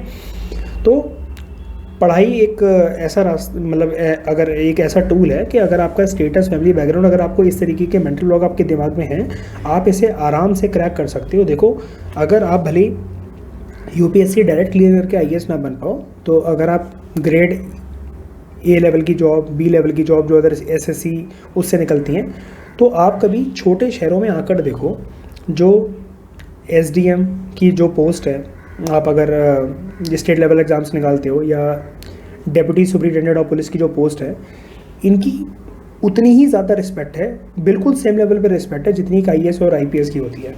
तो बात यहाँ पर क्या है, कुल मिलाकर बात यहाँ पर आईएएस आईपीएस की नहीं है, बात यहाँ पर यह है कि आप पढ़ाई कर जिस भी पोस्ट में अगर आप जाना चाहते हो, और यहाँ पर देखो मेरा इस वीडियो का टारगेट यही है कि मैं एज्यूम कर रहा हूँ हम सब लोग गवर्नमेंट नौकरी की ही तैयारी कर रहे हैं और एक अच्छी पोस्ट पे पहुँचना चाहते हैं, फ्यूचर में अपने आप को देखना चाहते हैं कि यूपीएससी या फिर ये आईपीएस या एसडीएम या डीएसपी बनने का सपना ना रह जाए, इसको हम पूरा कर सके। तो उस वजह से मैं बता रहा हूँ कि जब आपका अभी तक अगर आप उस पोस्ट पे नहीं हो या आपकी फैमिली में से अभी तक कोई भी नहीं रहा है, तो आपके पास एक अपॉर्चुनिटी है ना अपनी फैमिली में एक इतिहास बनाने की।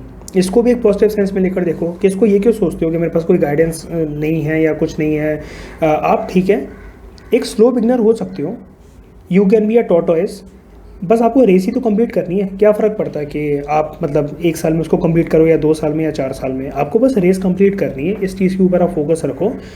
फालतू बातें ये कि मेरा फैमिली स्टेटस, बैकग्राउंड, सिटी, शहर वगैरह, यार ऐसे तो करोड़ों लोग यार हर जगह रह रहे हैं, हर कोई दिल्ली से थोड़ी ना बनता है। तो दिल्ली में देखो, मैं रहते हुए एक चीज़ मैं आपको बता सकता हूँ, दिल्ली के लोग नहीं पढ़ते यार। दिल्ली से बाहर आए हुए लोगों में ज़्यादा कैपेबिलिटी होती है, ज़्यादा मोटिवेशन होता है, उनको अपने घर की रियल दिक्कतें पता होती हैं, उनको अपना जो क्या कहते हैं जिस भी एरिया से वो आते हैं वहाँ की उनकी जड़ उनको पता होती है कि they are the only person जो अपने जनरेशन के डायरेक्शन को मोड़ सकते हैं इस एग्ज़ाम को निकाल के, ठीक है। तो उनका मोटिवेशन और वो बहुत एक अलग होता है।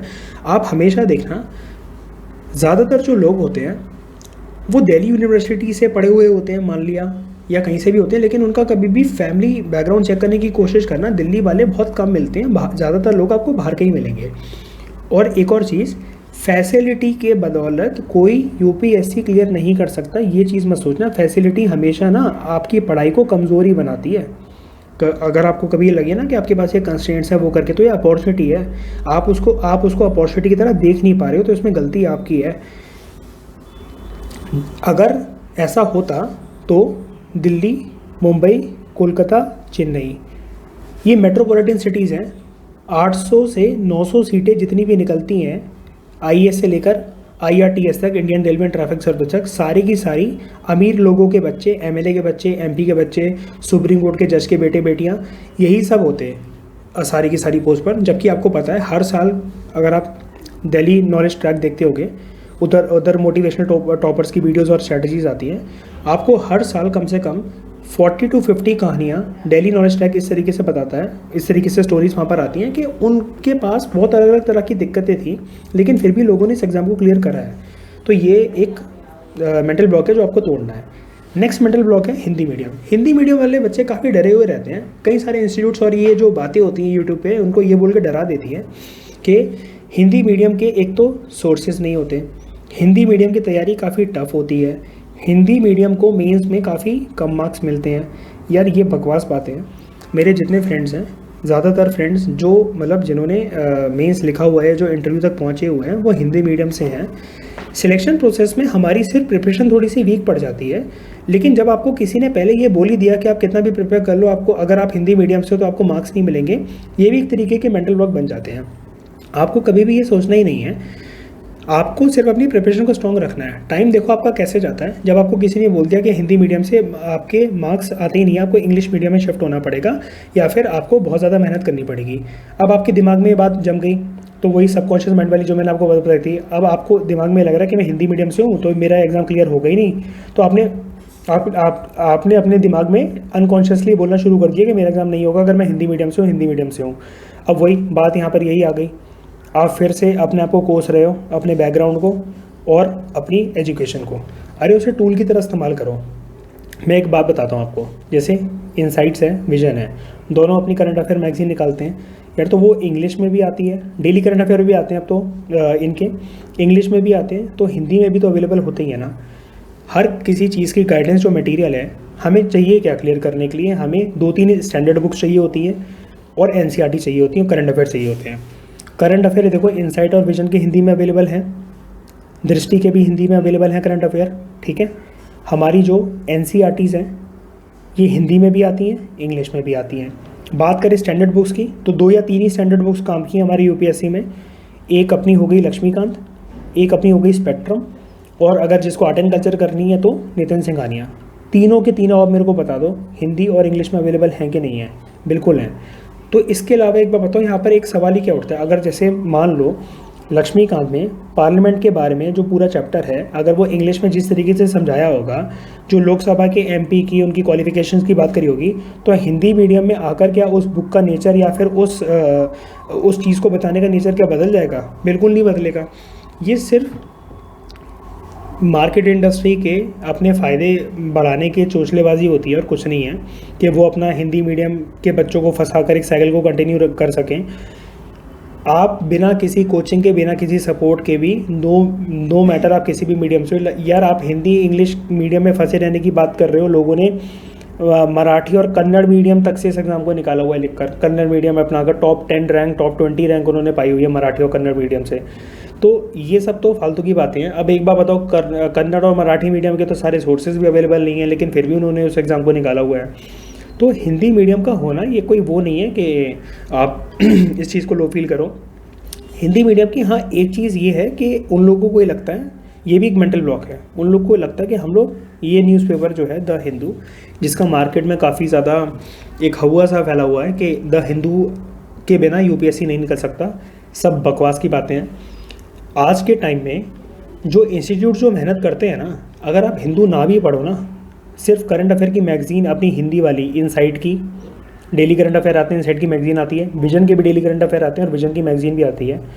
अगर आप इतना कर लो, और अपना एक चैनल भी है बहुत अच्छा हिंदी मीडियम के स्टूडेंट्स के लिए, काफ़ी ज़्यादा सिलेक्टेड कैंडिडेट्स जो UPPSC के या UPSC के या अदर एग्ज़ाम्स के होते हैं वो उसकी तारीफ़ करते हैं काफ़ी, जैसे ओनली IAS, ठीक है। सॉरी।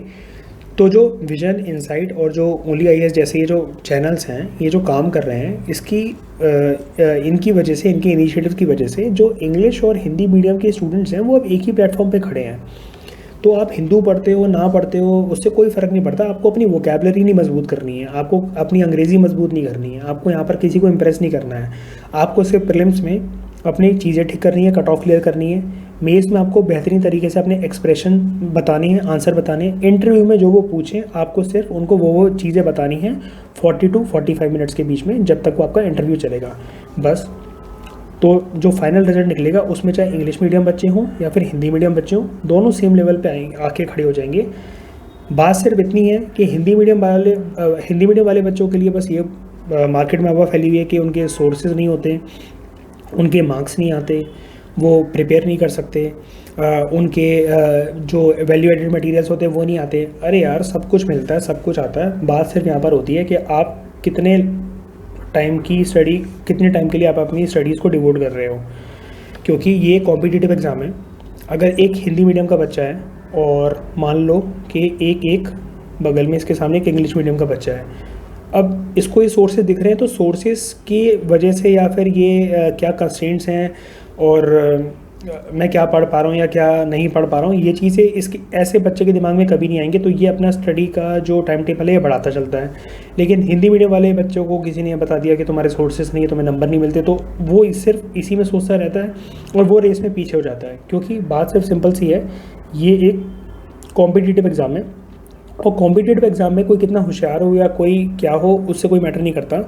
आपको सिर्फ अपने 800 कॉम्पिटिटर्स को आउट कम्पीट करना है। आपको सिर्फ उनसे ज़्यादा मेहनत करनी है और उनसे ज़्यादा अच्छे से तैयारी करनी है। जितना वो जानते हैं उतना तो जानना ही है, थोड़ा सा बस अपनी एज को बढ़ाना है उनसे। ये सिर्फ तभी हो सकता है जब आप इस तरीके की बातें, इस तरीके के जो मेंटल ब्लॉक्स हैं अपने दिमाग से तोड़ो। फिर कुछ और बातें कि जैसे बहुत कट थ्रोट कॉम्पिटिशन रहता है UPSC एस्पिरेंट्स के बीच में, 10 लाख लोगों से मुझे कम्पीट करना है। अरे आप सिर्फ अपने आप को फोकस करके देखो ना यार, 10 लाख लोगों से अगर आपको कम्पीट करना है तो अभी हमने इतनी देर से जो मेंटल ब्लॉक्स की बातें करी हैं, तो लोग इन सब प्रॉब्लम में उलझे हुए हैं, उनको वो दिन भर वो बातें तंग करती रहती हैं।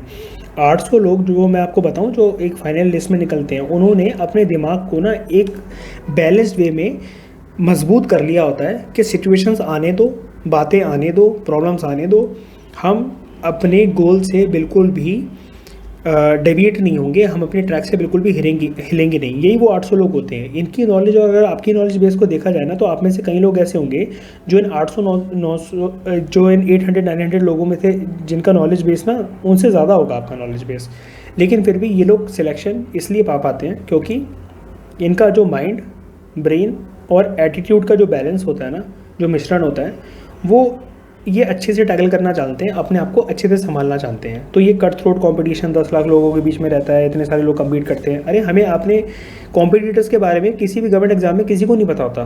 अब आपको क्या पता कि मैं एग्ज़ाम में अपीयर हो रहा हूँ या नहीं हो रहा हूँ, या लास्ट ईयर कोई मान लो कि कोई IPS था, वो आपके जो मान लो कि आप मेंस के मेंस के एग्ज़ाम हॉल में आप यहाँ बैठे हुए हो, जिसका सिलेक्शन हो गया था IPS का, वो यहाँ बैठा हुआ है।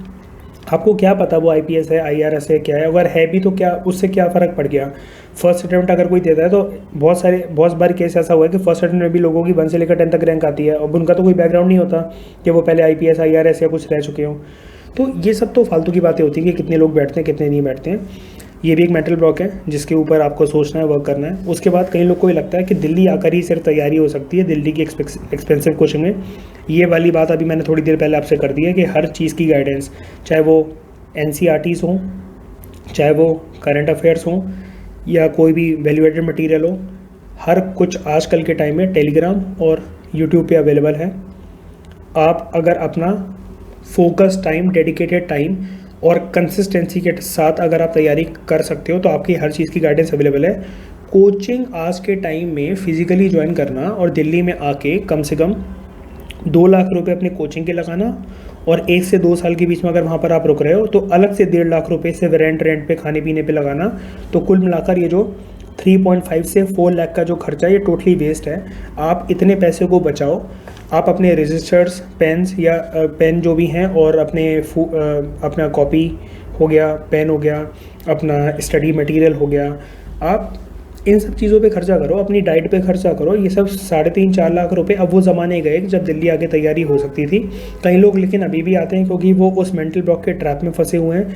पेपर का पैटर्न अब इस तरीके से आ गया है, UPSC अब बहुत आगे मूव ऑन कर चुका है कि 2017 से 2020 तक कोचिंग का रोल अब टोटली तरीके से ख़त्म हो गया है। आप चाहे प्रीवियस ईयर क्वेश्चन पेपर्स को देख के एनालाइज कर लो, कोचिंग वाले भले ही कितना भी क्लेम कर लें ये क्वेश्चन हमारे वहाँ था, यहाँ था, लेकिन वो क्लासरूम्स में नहीं पढ़ाया जाता है।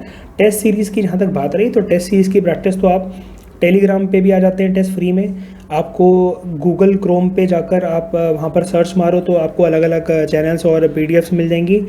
अगर आप चाहो तो ऑनलाइन डिलीवरी हो जाती है इनकी दिल्ली से, अगर आपको मंगवाने हैं टेस्ट वगैरह तो दिल्ली आप आओ, बेशक आओ आप दिल्ली, लेकिन घूमने फिरने के लिए, चिल करने के लिए आओ, यहाँ पर तैयारी करने मत आओ। दिल्ली में रहकर यार अगर आपके घर से ही या फिर घर के पास अगर आपकी कोई लाइब्रेरी या रूम है, अगर वहाँ पे बैठ के तैयारी हो सकती है, तो दिल्ली में 3.5-4 लाख रुपए देने का कोई मतलब नहीं है, वेस्ट है वो टोटल मनी। आपके एग्ज़ाम का नेचर बहुत स्टैंडर्ड हो चुका है। UPSC सबको बैलेंस्ड एक प्लेटफॉर्म पे लाने की कोशिश करता है। कोचिंग का रोल अब टोटली तरीके से ख़त्म हो गया है, और मैं ये मानता हूँ ये रिवाइव नहीं हो सकता। अगर रिवाइव होगा तो वो चीज़ हर किसी के पास हर कुछ अवेलेबल है। यूट्यूब पे आजकल क्या नहीं है, कौन क्या नहीं पढ़ा रहा, आप बताओ, सब चीज़ें अवेलेबल है। उसके बाद जैसा कि मैंने आपको बताया था, ये वाला भी एक मेंटल ब्लॉक कि हमारी सेक्रीफाइसिंग हार्ड, चैलेंजिंग और टफ लाइफ है, इसको भी आप तोड़ सकते हो। मैंने आपको बताया था, आप एफर्मेशंस अपने आप को बोला करो कि नहीं सब कुछ बेटर है, आप इसको लिखा करो, आप इसको बोला भी करो, डायरी राइटिंग कर सकते हो, आप जर्नल लिख सकते हो, आप उस पर बार बार लिखा करो I am an IAS officer, I am an IAS officer, या फिर I am an IPS officer. इससे क्या होगा, सबकॉन्शियस माइंड में आपके चीज़ें फीड हो जाती हैं और फिर वैसे ही आपके वो एक्शंस में रिफ्लेक्ट होने लगेंगी। ये चीज़ें काफ़ी वर्क करती हैं, ठीक है। फिर हम लोग को ये भी लगता है कि जो दूसरे कैंडिडेट्स हैं या जिनका सिलेक्शन हो गया है, उन लोगों ने स्मार्ट वर्क करा और 100% कंसिस्टेंसी के साथ करा। देखो सबसे बड़ी बात मैं आपको बता दूँ, ये जो स्मार्ट वर्क होता है ना, इसको कोई डिफाइन नहीं कर सकता। ये बकवास पैरामीटर है जो UPSC की इंडस्ट्री में स्टार्ट हो गया है। स्मार्ट वर्क कुछ नहीं है। मेरे को एक बात बताओ, अगर आपने कभी ज्योग्राफी नहीं पढ़ी, अगर आप आज 7th क्लास की ज्योग्राफी की बुक उठा रहे हो, तो आपको फर्स्ट पेज से लेकर लास्ट पेज तक शुरू में 3 से 10 बार तो पढ़ना पड़ेगा कि नहीं पढ़ना पड़ेगा। तो उसके बाद फिर आप चीज़ों को प्रीवियस ईयर क्वेश्चन पेपर देखने के बाद आइडेंटिफाई कर सकते हो कि हाँ, इसमें से क्या इंपॉर्टेंट है क्या नहीं है, या फिर जो आपने अपने जो नोट्स बना रखे हैं या फिर वहाँ पर अंडरलाइन कर रखा है, तभी तो आप बता पाओगे ना। तो ये स्मार्ट वर्क क्या होता है, क्या पढ़ना चाहिए क्या नहीं पढ़ना चाहिए यार। हर साल देखो एक नया क्वेश्चन आ जाता है, एक नई फील्ड से आ जाता है। जो इंस्टीट्यूट्स वाले बोलते हैं कि ये फील्ड इंपॉर्टेंट नहीं है, पहले आप इस पर फोकस कर लो, बाद में टाइम बचे तो उस पर करना। और फिर जब वो पेपर रिलीज़ हो जाता है, पेपर आ जाता है, तब वो कहते हैं नहीं नहीं अब तो पैटर्न बहुत ज़्यादा बदल रहा है, तो आपको अदर फील्ड्स पे भी फोकस करना पड़ेगा। आप यार अपने अकॉर्डिंग चलो, कोई प्रेडिक्ट नहीं कर सकता कि क्या आएगा क्या नहीं आएगा। प्रेडिक्टेबिलिटी अगर आपको 100% श्योर करनी है ना अगर अपनी, तो जैसा कि मैंने आपको बताया, वो जो पांच आपके स्टैटिक पोर्शंस जो हैं उनको स्ट्रॉन्ग करके, प्लस 1 या 1.5 साल के करंट अफेयर स्ट्रॉन्ग करके, और अपना थोड़ा सा सी सेट पे वर्क करके आप आराम से इस एग्ज़ाम को क्लियर कर सकते हो। प्रीलिम्स स्टेज यहाँ पर आपकी एक बार क्लियर हो गई तो आप में इतना इमेंस कॉन्फिडेंस और ऐसा एक एनर्जी आ जाएगी आपके, फिर आप मेंस पे आराम से अपने फोकस करके आंसर राइटिंग और वो सब आप अपनी आराम से बैलेंस कर सकते हो। ठीक है, कई लोग को ये लगता है कि उनके पास जॉब और उनके जैसा उनका काम है, प्राइवेट नौकरी है या कुछ भी है, उनको टाइम बहुत कम मिलता है। देखो टाइम ना निकालने वाली बात होती है। अगर आप सुबह ट्रैवल करते हो और अगर आप 45 मिनट्स से लेकर 1.5 घंटा अगर आपको ट्रैवल जाने में लग जाता है, तो अगर आप इसको आने के टाइम में भी कैलकुलेट कर दो, मतलब जब आप शाम को वापस आओगे, तो आपके पास 2 से 3 घंटे तो ट्रैवल में ही हो गए, तो आप यहाँ पर उसको यूटिलाइज़ कर सकते हो। लंच ब्रेक अगर कहीं मिले, जैसे कई सारे जो लोग हैं, जो कैंडिडेट्स हैं जिनका सिलेक्शन हुआ, जो काम भी कर रहे थे, वर्किंग प्रोफेशनल्स या फिर मेरे कई सारे फ्रेंड्स हैं, वो अपने लंच ब्रेक को इफेक्टिवली यूटिलाइज़ कर लेते हैं, सैटरडे संडे के टाइम को इफेक्टिवली यूटिलाइज़ कर लेते हैं। और अगर आप में कोई फाइनेंशियल कंस्ट्रेंट नहीं है और अगर आपको नौकरी दोबारा ज्वाइन करने का मौका मिल सकता है, तो आप 1 से 2 साल तैयारी कर लो, अगर आपके पास पैसे की कोई दिक्कत नहीं है, कुछ नहीं है। और अगर पैसे की दिक्कत है और आपका जॉब का नेचर भी ऐसा है कि आपको एग्ज़ाम की तैयारी भी करने का बहुत ज़्यादा मन है, लेकिन आप उस जॉब को छोड़ भी नहीं सकते क्योंकि आपके ऊपर रिस्पॉन्सिबिलिटीज़ हैं, तो अगर वो सिर्फ प्राइवेट नौकरी है तो आप अपनी जॉब का नेचर चेंज कर लो। जैसा कि मैंने आपको बताया, अगर आप वहाँ बहुत ज़्यादा अर्न नहीं कर रहे हो, आपको लगता है ठीक है मेरा काम चलता है, तो आप कोचिंग पे शिफ्ट कर सकते हो कि आप बीच में आप कोचिंग के लिए ट्राई करो, ट्यूशन्स दो मतलब, ठीक है। उससे भी आपको उतना अर्न हो जाएगा, आपकी NCERTs कवर हो जाएंगी, और कुल मिलाकर आपके पास इस वाले प्रोफेशन से जो पैसा आएगा ना, ये आपको एग्ज़ाम से आपके जोड़ कर रखेगा। मतलब प्राइवेट नौकरी आप कर रहे हो, वहाँ पर कुछ और काम चल रहा है, लेकिन शाम को आके आपको पढ़ना है। लेकिन अगर आप अपना पैसा कोचिंग और ट्यूशन से निकाल रहे हो ना, तो आप एक चीज़ समझो, पूरे दिन आप सिर्फ स्टडीज़ में इन्वॉल्व हो। और ऐसी स्टडीज़ में जब आप अपनी स्टडी करते हो वो सेल्फ स्टडी ठीक है, लेकिन जब आप दूसरे पढ़ाते हो तो आपकी नॉलेज शेयर करने के लिए आपको पैसा मिलता है। ये 2-3 तरीके आप अपना सकते हो। और अगर आपको लगता है कि हाँ यार ठीक है कि टाइम बहुत ही ज़्यादा कम है और ये सब चीज़ें हमसे नहीं हो सकती, तो यार देखो टाइम आपको थोड़ा सा निकालना पड़ेगा। सैटरडे संडे और डेली के कम से कम 3 से 4 आवर्स भी आप निकाल लो तो आपकी तैयारी अच्छी हो सकती है। और जैसा कि मैंने आपको बताया, अगर पैसों की कोई दिक्कत नहीं है तो आप अपना या तो जॉब चेंज करो या फिर घर पे बैठ के 1 या 2 अटैम्प्ट तो दे ही दो, उसके बाद देख लेना। लेकिन वो फिर बहुत डेडिकेटेडली देना, ठीक है, कि जैसे एक रश में नहीं दिया जाता, जैसे एक रश में तैयारी करते हैं एक हड़बड़ी में कि मेरे पास सिर्फ ये 2 ही साल या 1 साल की डेडलाइन है और जो मेरे को करना है इसी में करना है, तो दिन रात तैयारी फिर अपनी करते रहना अगर जॉब छोड़ रहे हो तो, ठीक है। लेकिन जॉब तभी छोड़ना अगर पैसों की कोई दिक्कत नहीं है तो, ठीक है, सिर्फ मेरे कहने पे नहीं। आप अपनी लाइफ के हिसाब से अपने सर्कमस्टांसेस देखो और फिर डिसाइड करो। उसके बाद पास्ट एक्सपीरियंसेस के कई लोगों को बहुत सारे गिल्ट रहते हैं अपने पास्ट ब्रेकअप्स को लेकर, ठीक है, बॉयफ्रेंड या गर्लफ्रेंड के चक्कर को लेकर। यार ये सब बातें ना बीइंग एडमिनिस्ट्रेटर हमें सूट नहीं करती, ठीक है। किसी पर्सन का या फिर उससे जुड़े हमारे एक्सपीरियंसेस का जो इम्पैक्ट होता है हमारी लाइफ में, वो हमारे प्रेजेंट सर्कमस्टांसेस को शेप करता है, माना। लेकिन आप अपने आप को ना माफ़ करना सीखो यार, गिल्टी मत बनो, ठीक है। गिल्ट को अपनी लाइफ से टोटल तरीके से हटाओ। पास्ट लाइफ से जुड़े आपके जो भी एक्सपीरियंसेस हैं, अगर आपको लगता है कि उसमें सामने वाले की गलती है, तो सिर्फ सॉरी सुनने के लिए कई लोग बैठे रहते हैं, इसका वेट मत करो। आप उस पर्सन को अपने मन से निकालो, माफ़ करो and move on with a mature kind of personality. थोड़ा सा मैच्योर बनो किसी तरह की एक्सपेक्टेशन मत रखो उस पर्सन के वापस आने की, कैसे भी करके, और आप मूव ऑन करो। देखो यार, ये वाली बात भी होती है प्रिपरेशन में जो हर्डल पैदा करती है। कई लोग रिलेशनशिप के फेलियर को लेकर अपने एग्ज़ाम की फ्रस्ट्रेशन पे उतारते हैं। मैंने देखे हैं ऐसे कई सारे लोग, इसलिए ये वाला पॉइंट मैंने ऐड करा है इस चीज़ में। और उसके बाद अगर आपकी खुद की कोई गलती है अगर पास्ट में, और आपने उस चीज़ के लिए सामने वाले पर्सन को सॉरी भी बोला लेकिन आपको माफ़ी नहीं मिली, तो उसमें गिल्टी होने की कोई बात नहीं है। आपको अगर अपनी गलती की रियलाइजमेंट है, अच्छे से है, तो आपको और सामने वाले पर्सन को आपने इस चीज़ को बताया भी है कि मुझे इस चीज़ की रियलाइजमेंट है, I am really sorry for my mistakes of the past, तो आपको गिल्टी फील करने की उसके पास ज़रूरत नहीं है। आप अपने आप को माफ़ करो, फॉरगिव योरसेल्फ, एंड अगेन आप मूव ऑन करो उस पर्सन से, उस अपने पास एक्सपीरियंसेस से। ये कैसे कर सकते हो आप? ये ऐसे कर सकते हो कि आप अपने मोबाइल फ़ोन वगैरह पे किसी भी तरह की फ़ोटोज़, वीडियोस, मैसेजेस, चैट्स उस पर्सन से लेकर उस पर्सन से रिलेटेड आपको हटाने होंगे। और ये एक बोल्ड स्टेप है जो आपको करना ही पड़ेगा, क्योंकि कुछ कुछ एक्सपीरियंसेस और सर्कमस्टांसेस हमारे लिए बहुत ज़्यादा टॉक्सिक हो जाती है। प्रिपरेशन में तो हमें अपना माइंड बहुत साफ और डेडिकेटेड रखना है, लेकिन ये एक ऐसी चीज़ है, पढ़ाई तो छोड़ो, आपको डेली लाइफ पे भी फोकस नहीं करने देगी अगर आप अपने पास एक्सपीरियंसेस को साथ लेकर चल रहे हो। अगर अपने कहीं कहीं रिलेशनशिप इतने टॉक्सिक हो जाते हैं कि पास्ट उस पर्सन को याद करना ही हमारे गूज़बम्स खड़े कर देता है, हमारे रोंगटे खड़े कर देता है। ऐसे किसी भी पर्सन से, ऐसे किसी भी रिलेशनशिप से प्लीज़ बचिए, आगे निकलिए, फॉरगिव करिए अपने आप को या उस पर्सन को अगर उसकी गलती है तो। और इन सब चीज़ों के बारे में बिल्कुल भी मत सोचो, अपनी प्रिपरेशन के बारे में सोचो, अपना नंबर चेंज कर लो, दूसरी जगह पर आ जाओ, ठीक है।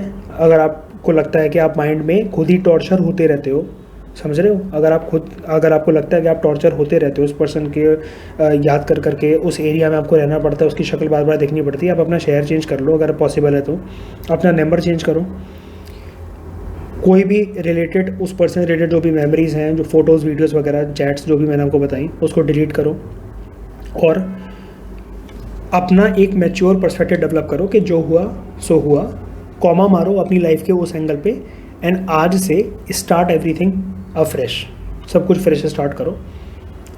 2020 तक जो भी हुआ उसे छोड़ दो, 2021 से स्टार्ट योर न्यू लाइफ, ठीक है।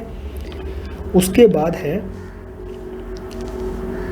जैसे कि मैंने आपको बताया, सिर्फ यूपीएससी की अपनी प्रिपरेशन को लेकर मत अटके रहो, आप और भी फॉर्म्स भर सकते हो इस एग्ज़ाम से रिलेटेड जो होते हैं। मैंने आपको बताया था लेटर वाला पॉइंट कि आप ज़रूरी नहीं कि आप यहीं से अपनी प्रिपरेशन स्टार्ट करो, आप यहाँ से यहाँ पर भी पहुँच सकते हो।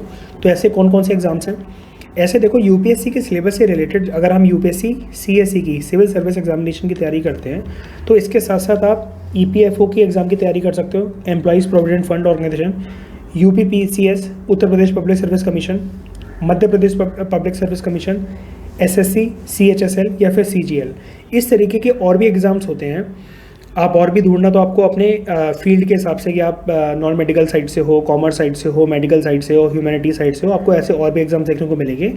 लगभग इनका सिलेबस सेम है, थोड़ा बहुत ऊपर नीचे फ़र्क है, लेकिन वो तो आप मैनेज कर सकते हो। अगर आपने ठान ही लिया कि अगर आपको कुछ बनना है या करना है तो आप इतना तो मैनेज कर ही सकते हो। तो ध्यान रहे, यूपीएससी थोड़ा सा डाइसी और थोड़ा सा अनप्रेडिक्टेबल तो है, बिल्कुल ये फैक्ट को इग्नोर नहीं करा जा सकता।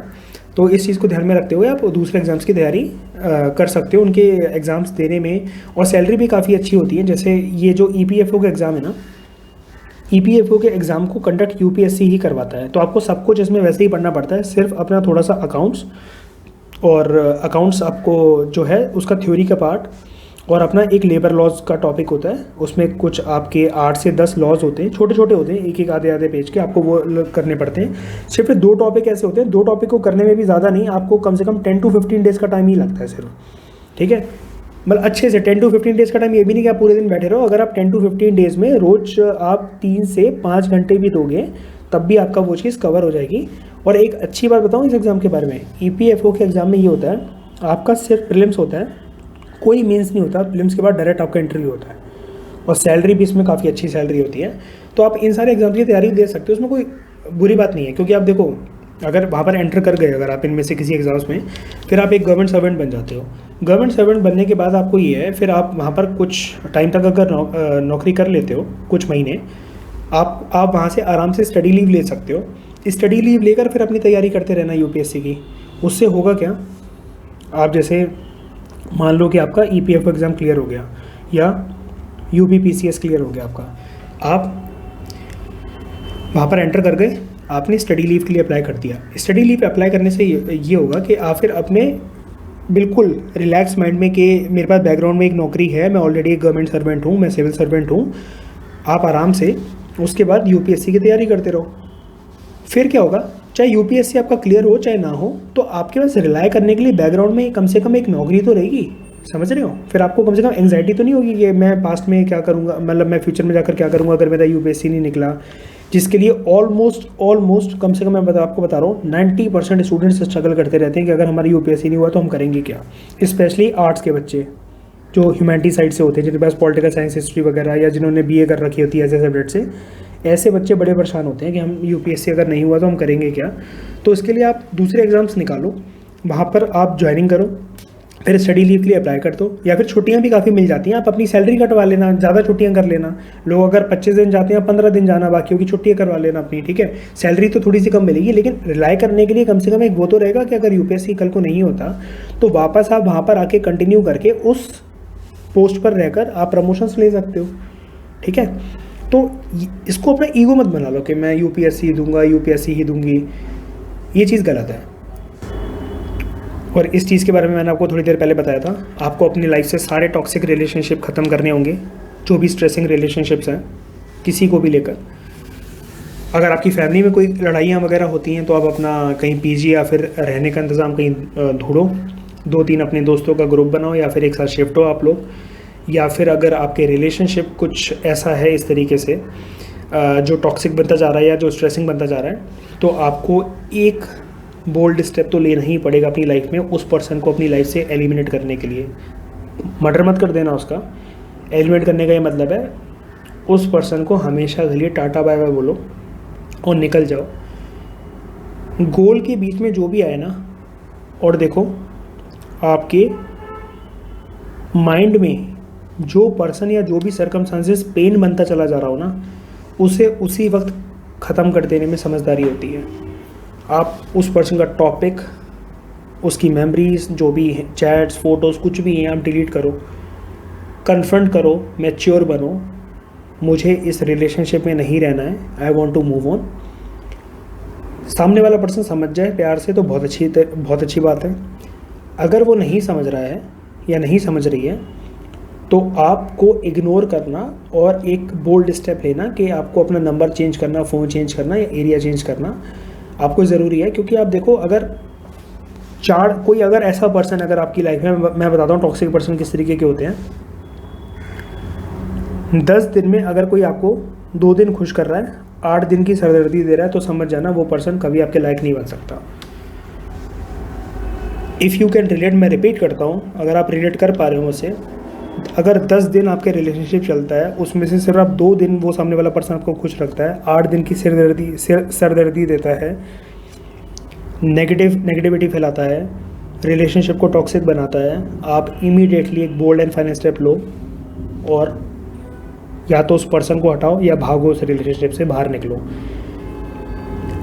क्योंकि ऐसे पर्सन्स आपके इमोशंस और आपकी साइकोलॉजी के ऊपर एक दिन कंट्रोल पा लेंगे। आपको अच्छी तरीके से रियलाइजमेंट हो भी जाएगी कि रिलेशनशिप में लिए कितना टॉक्सिक है, लेकिन आप बाहर नहीं निकल पाओगे। इतना ज़्यादा टॉक्सिक हो जाते हैं कोई रिलेशनशिप, आपको उनको ख़त्म करना ही पड़ेगा। उसके बाद जैसे यूपीएससी की प्रिपरेशन में ये किताब को कोई इग्नोर नहीं कर सकता। एम लक्ष्मीकांत, मतलब 95 to 99% कैंडिडेट्स तो इसे प्रेफर करते ही हैं to cover the subject like polity. इसी तरीके से प्रिपरेशन साइकिल क्योंकि इतनी लंबी है और बहुत तरीके के स्ट्रेस हमें देखने को मिलते हैं, तो आपको 2 चीज़ें, जैसे जिस तरीके से आप लक्ष्मीकांत को अवॉइड नहीं कर सकते ना, ऐसे ही आप 2 चीज़ों को कभी अवॉइड मत करिएगा। वो क्या है? आप डेली मेडिटेशन करो और अपने आप को पॉजिटिव एफर्मेशंस दो। ये करना कब है? मेडिटेशन आप दिन में ना 2 से 3 बार करा करो, ठीक है। आप अलग अलग तरह की मेडिटेशन ट्राई कर सकते हो। जैसे एक होती है सोहम मेडिटेशन, ये गाइडेड मेडिटेशन होती है। आप कुछ मेडिटेटिव म्यूज़िक सुनकर आप उस पर फोकस कर सकते हो। बेस्ट ये होता है आप ज़मीन पे बैठो, उसके बाद आप अपनी सिर्फ ब्रीदिंग पैटर्न पे फोकस करो। ठीक है, आप अपने सिर्फ ब्रीदिंग पैटर्न पे फोकस करो। इससे करके होगा क्या, आपके सबकॉन्शियस माइंड में जो कचरा भरा हुआ है वो निकलता चला जाएगा। थॉट्स बीच में आएंगे, अच्छे भी आएंगे, बुरे भी आएंगे, अलग अलग नेचर के थॉट्स आएंगे। आपको उनको ऑब्जर्व करना है। सिर्फ मेडिटेशन करने की वजह से आपको काफ़ी ज़्यादा रिलैक्स्ड फील होगा, आपकी रिलैक्सेशन पावर डेवलप होगी, आपकी विल पावर डेवलप होगी, आपका मोटिवेशन लेवल बढ़ेगा। और पॉजिटिव एफर्मेशन देने की वजह से होगा क्या, जब आप मेडिटेशन करके उठो ना, इमीडिएटली आप अपनी, या तो आप अपने आप से बोलो जो भी आप गोल चाहते हो। जैसे मैंने आपको बोला कि मैं एक आईएएस बनता चला, मैं एक आईएएस हूँ, मेरे एग्ज़ाम्स क्लियर होते चले जा रहे हैं। पॉजिटिव एफर्मेशन समझ के आपको कुछ ना अपने आप को इंस्ट्रक्शन देनी होती है कि ये चीज़ है और वो चीज़ पूरी होगी नहीं, हो रही है। आपको ऐसा करके बोलना है कि मैं एक आईएएस बन चुका हूँ, मैं फलाने फलाने डिस्ट्रिक्ट में कलेक्टर हूँ, सब लोगों के बीच में मैं बहुत पॉपुलर हूँ। आपको इस तरीके से एफर्मेशंस देनी है। ये चीज़ें रियलिटी में कन्वर्ट होती चली जाएंगी। ऐसा होता है, मानो मेरी बात, सच में ऐसा होता है। अगर आप पॉजिटिव एफर्मेशन दे रहे हो, सपना देखोगे ही नहीं तो वो पूरा कहाँ से होगा। आपको बनना है ना फ्यूचर में एक आईएएस या आईपीएस, तो आपने एक ड्रीम देखा है। अब आप यूपीएससी दो ही ना, तो वो पूरा कैसे हो जाएगा। इसी तरीके से पॉजिटिव एफर्मेशंस होती हैं। आप अपने आप को एफर्मेशंस दो। एफर्मेशन देने की वजह से मैंने आपको बताया, सबकॉन्शियस माइंड में आपकी वो चीज़ फीड हो जाएगी और आपके जो एक्शंस हैं ना वो बिल्कुल वैसे ही बनते चले जाएंगे। फिर आपकी लाइफ में डेविएशंस जो हैं वो बिल्कुल ज़ीरो पे आ जाएंगी।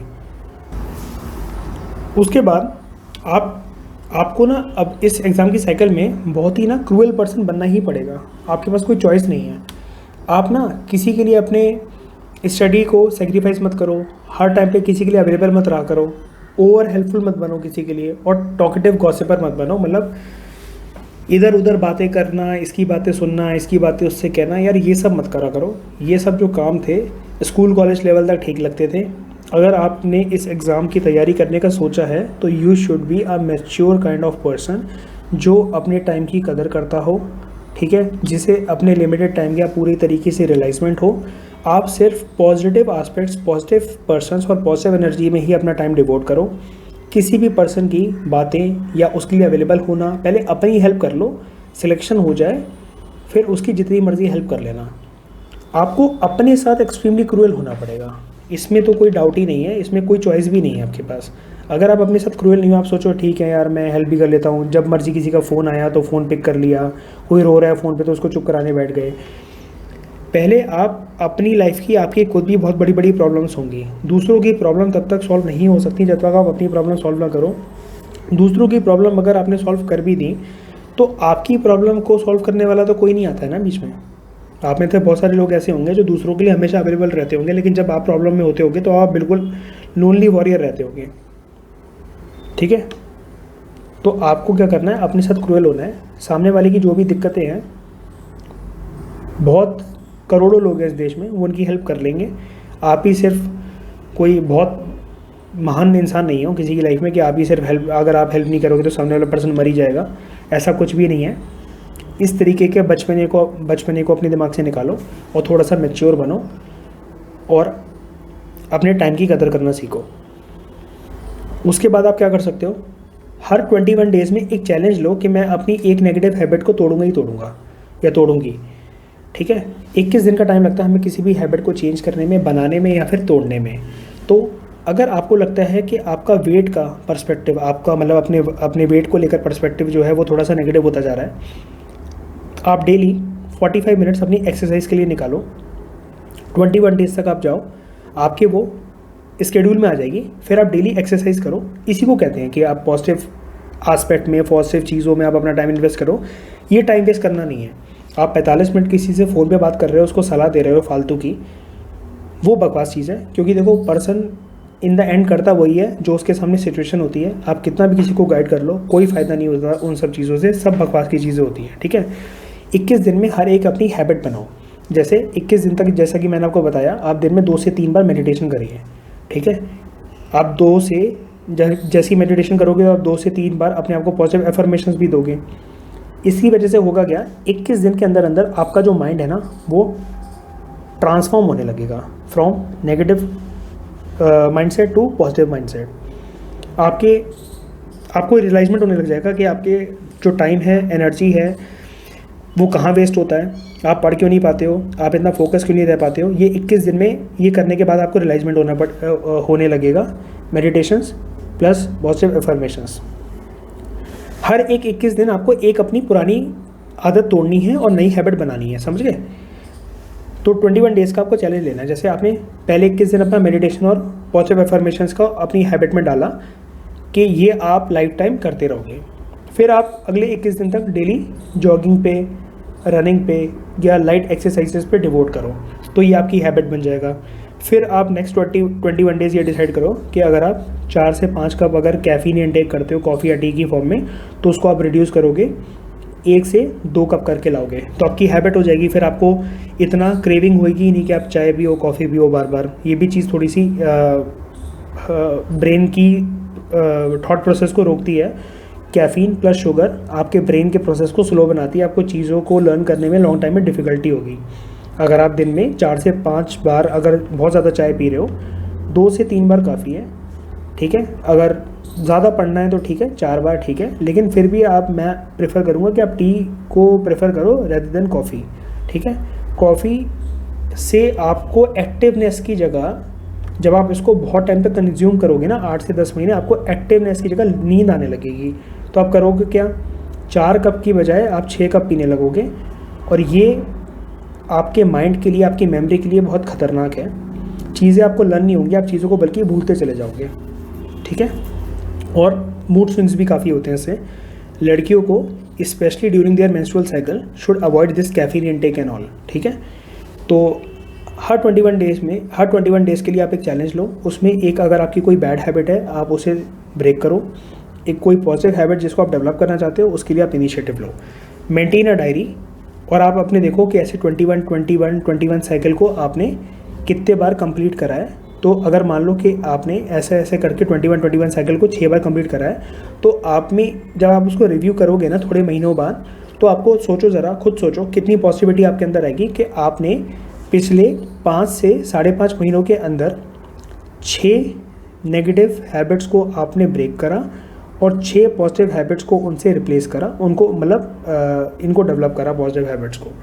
तो ये चीज़ें आप सोचो ज़रा, जो जिसको हम लोग कहते हैं ना कि पर्सनैलिटी बिल्डिंग प्रोसेस, जो एक चीज़ होती है कि यूपीएससी के लिए आपको इंटरव्यू में जो हेल्प करती है, मेंस में हेल्प करती है, डेली टारगेट्स को अचीव करने में हेल्प करती है। तो ये एक पॉजिटिव बिल्डिंग पर्सनैलिटी जो आपकी बनेगी, ये इस 21 डेज़ की साइकिल को फॉलो करके बन सकती है, आराम से बन सकती है।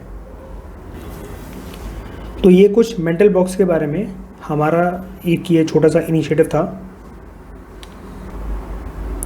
तो इसमें मैंने आपको बताया कि क्या क्या कंस्ट्रेंट्स होते हैं जो एक कैंडिडेट को उसके गोल से रोकते हैं, जर्नल लाइफ में भी और यूपीएससी की जर्नी में भी। अभी हमने इस वीडियो के पार्ट में उन कंस्ट्रेंट्स को, उन चैलेंजेस को आइडेंटिफाई करा है। इसके लिए क्या क्या हमें इनिशिएटिव लेने चाहिए, 2-3 तो मैंने आपको यहाँ पर बता ही दिए हैं कि आप कैफ़ीन से दूर रहो, 21 डेज़ की साइकिल को अडॉप्ट करो, मेडिटेशन करो, पॉजिटिव एफर्मेशंस दो, लेकिन इसके अलावा और टॉक्सिक रिलेशनशिप से दूर रहो स्पेशली। इसके अलावा कुछ और इनिशिएटिव्स भी हैं, लेकिन वीडियो की डिस्कशन क्योंकि काफ़ी लंबी हो गई है तो इस वीडियो को हम लोग यहीं स्टॉप करते हैं। ये वन स्टॉप सॉल्यूशन है, वैसे हमेशा जब भी आपको कोई दिक्कत हो, कैसा भी हो, तो आप इसको रिलाई कर सकते हो। ये ऐसी चीज़ें होती हैं जो हम टैकल नहीं करते हैं, लेकिन ये चीज़ें हमें तंग करती हैं, सबकॉन्शियस माइंड में कूड़ा कचरा जमा करती हैं। सबकॉन्शियस माइंड में जब कोई चीज़ जमा हो जाती है तो हमारे एक्शंस भी वैसे ही होने लग जाते हैं। तो अगर नेगेटिविटी जमा है तो एक्शंस भी नेगेटिव होंगे, हम इनिशिएटिव नहीं ले पाएंगे। अगर नेगेटिविटी को रिप्लेस कर हम लोग पॉजिटिविटी से भर दें अपने सबकॉन्शियस माइंड में, तो we can achieve anything in life, ठीक है। तो इस यूपीएससी सिविल सर्विस 2021 के प्रीलिम्स की डिस्कशन में उसकी जर्नी को हमें कैसे कंप्लीट करना है, हमें कैसी पर्सनैलिटी को अपने ट्रांसफॉर्म करना है, उसके लिए हमने अभी इस पार्ट 1 में बात करी। इस डिस्कशन में फ़िलहाल इतना ही। Thank you very much for discussion.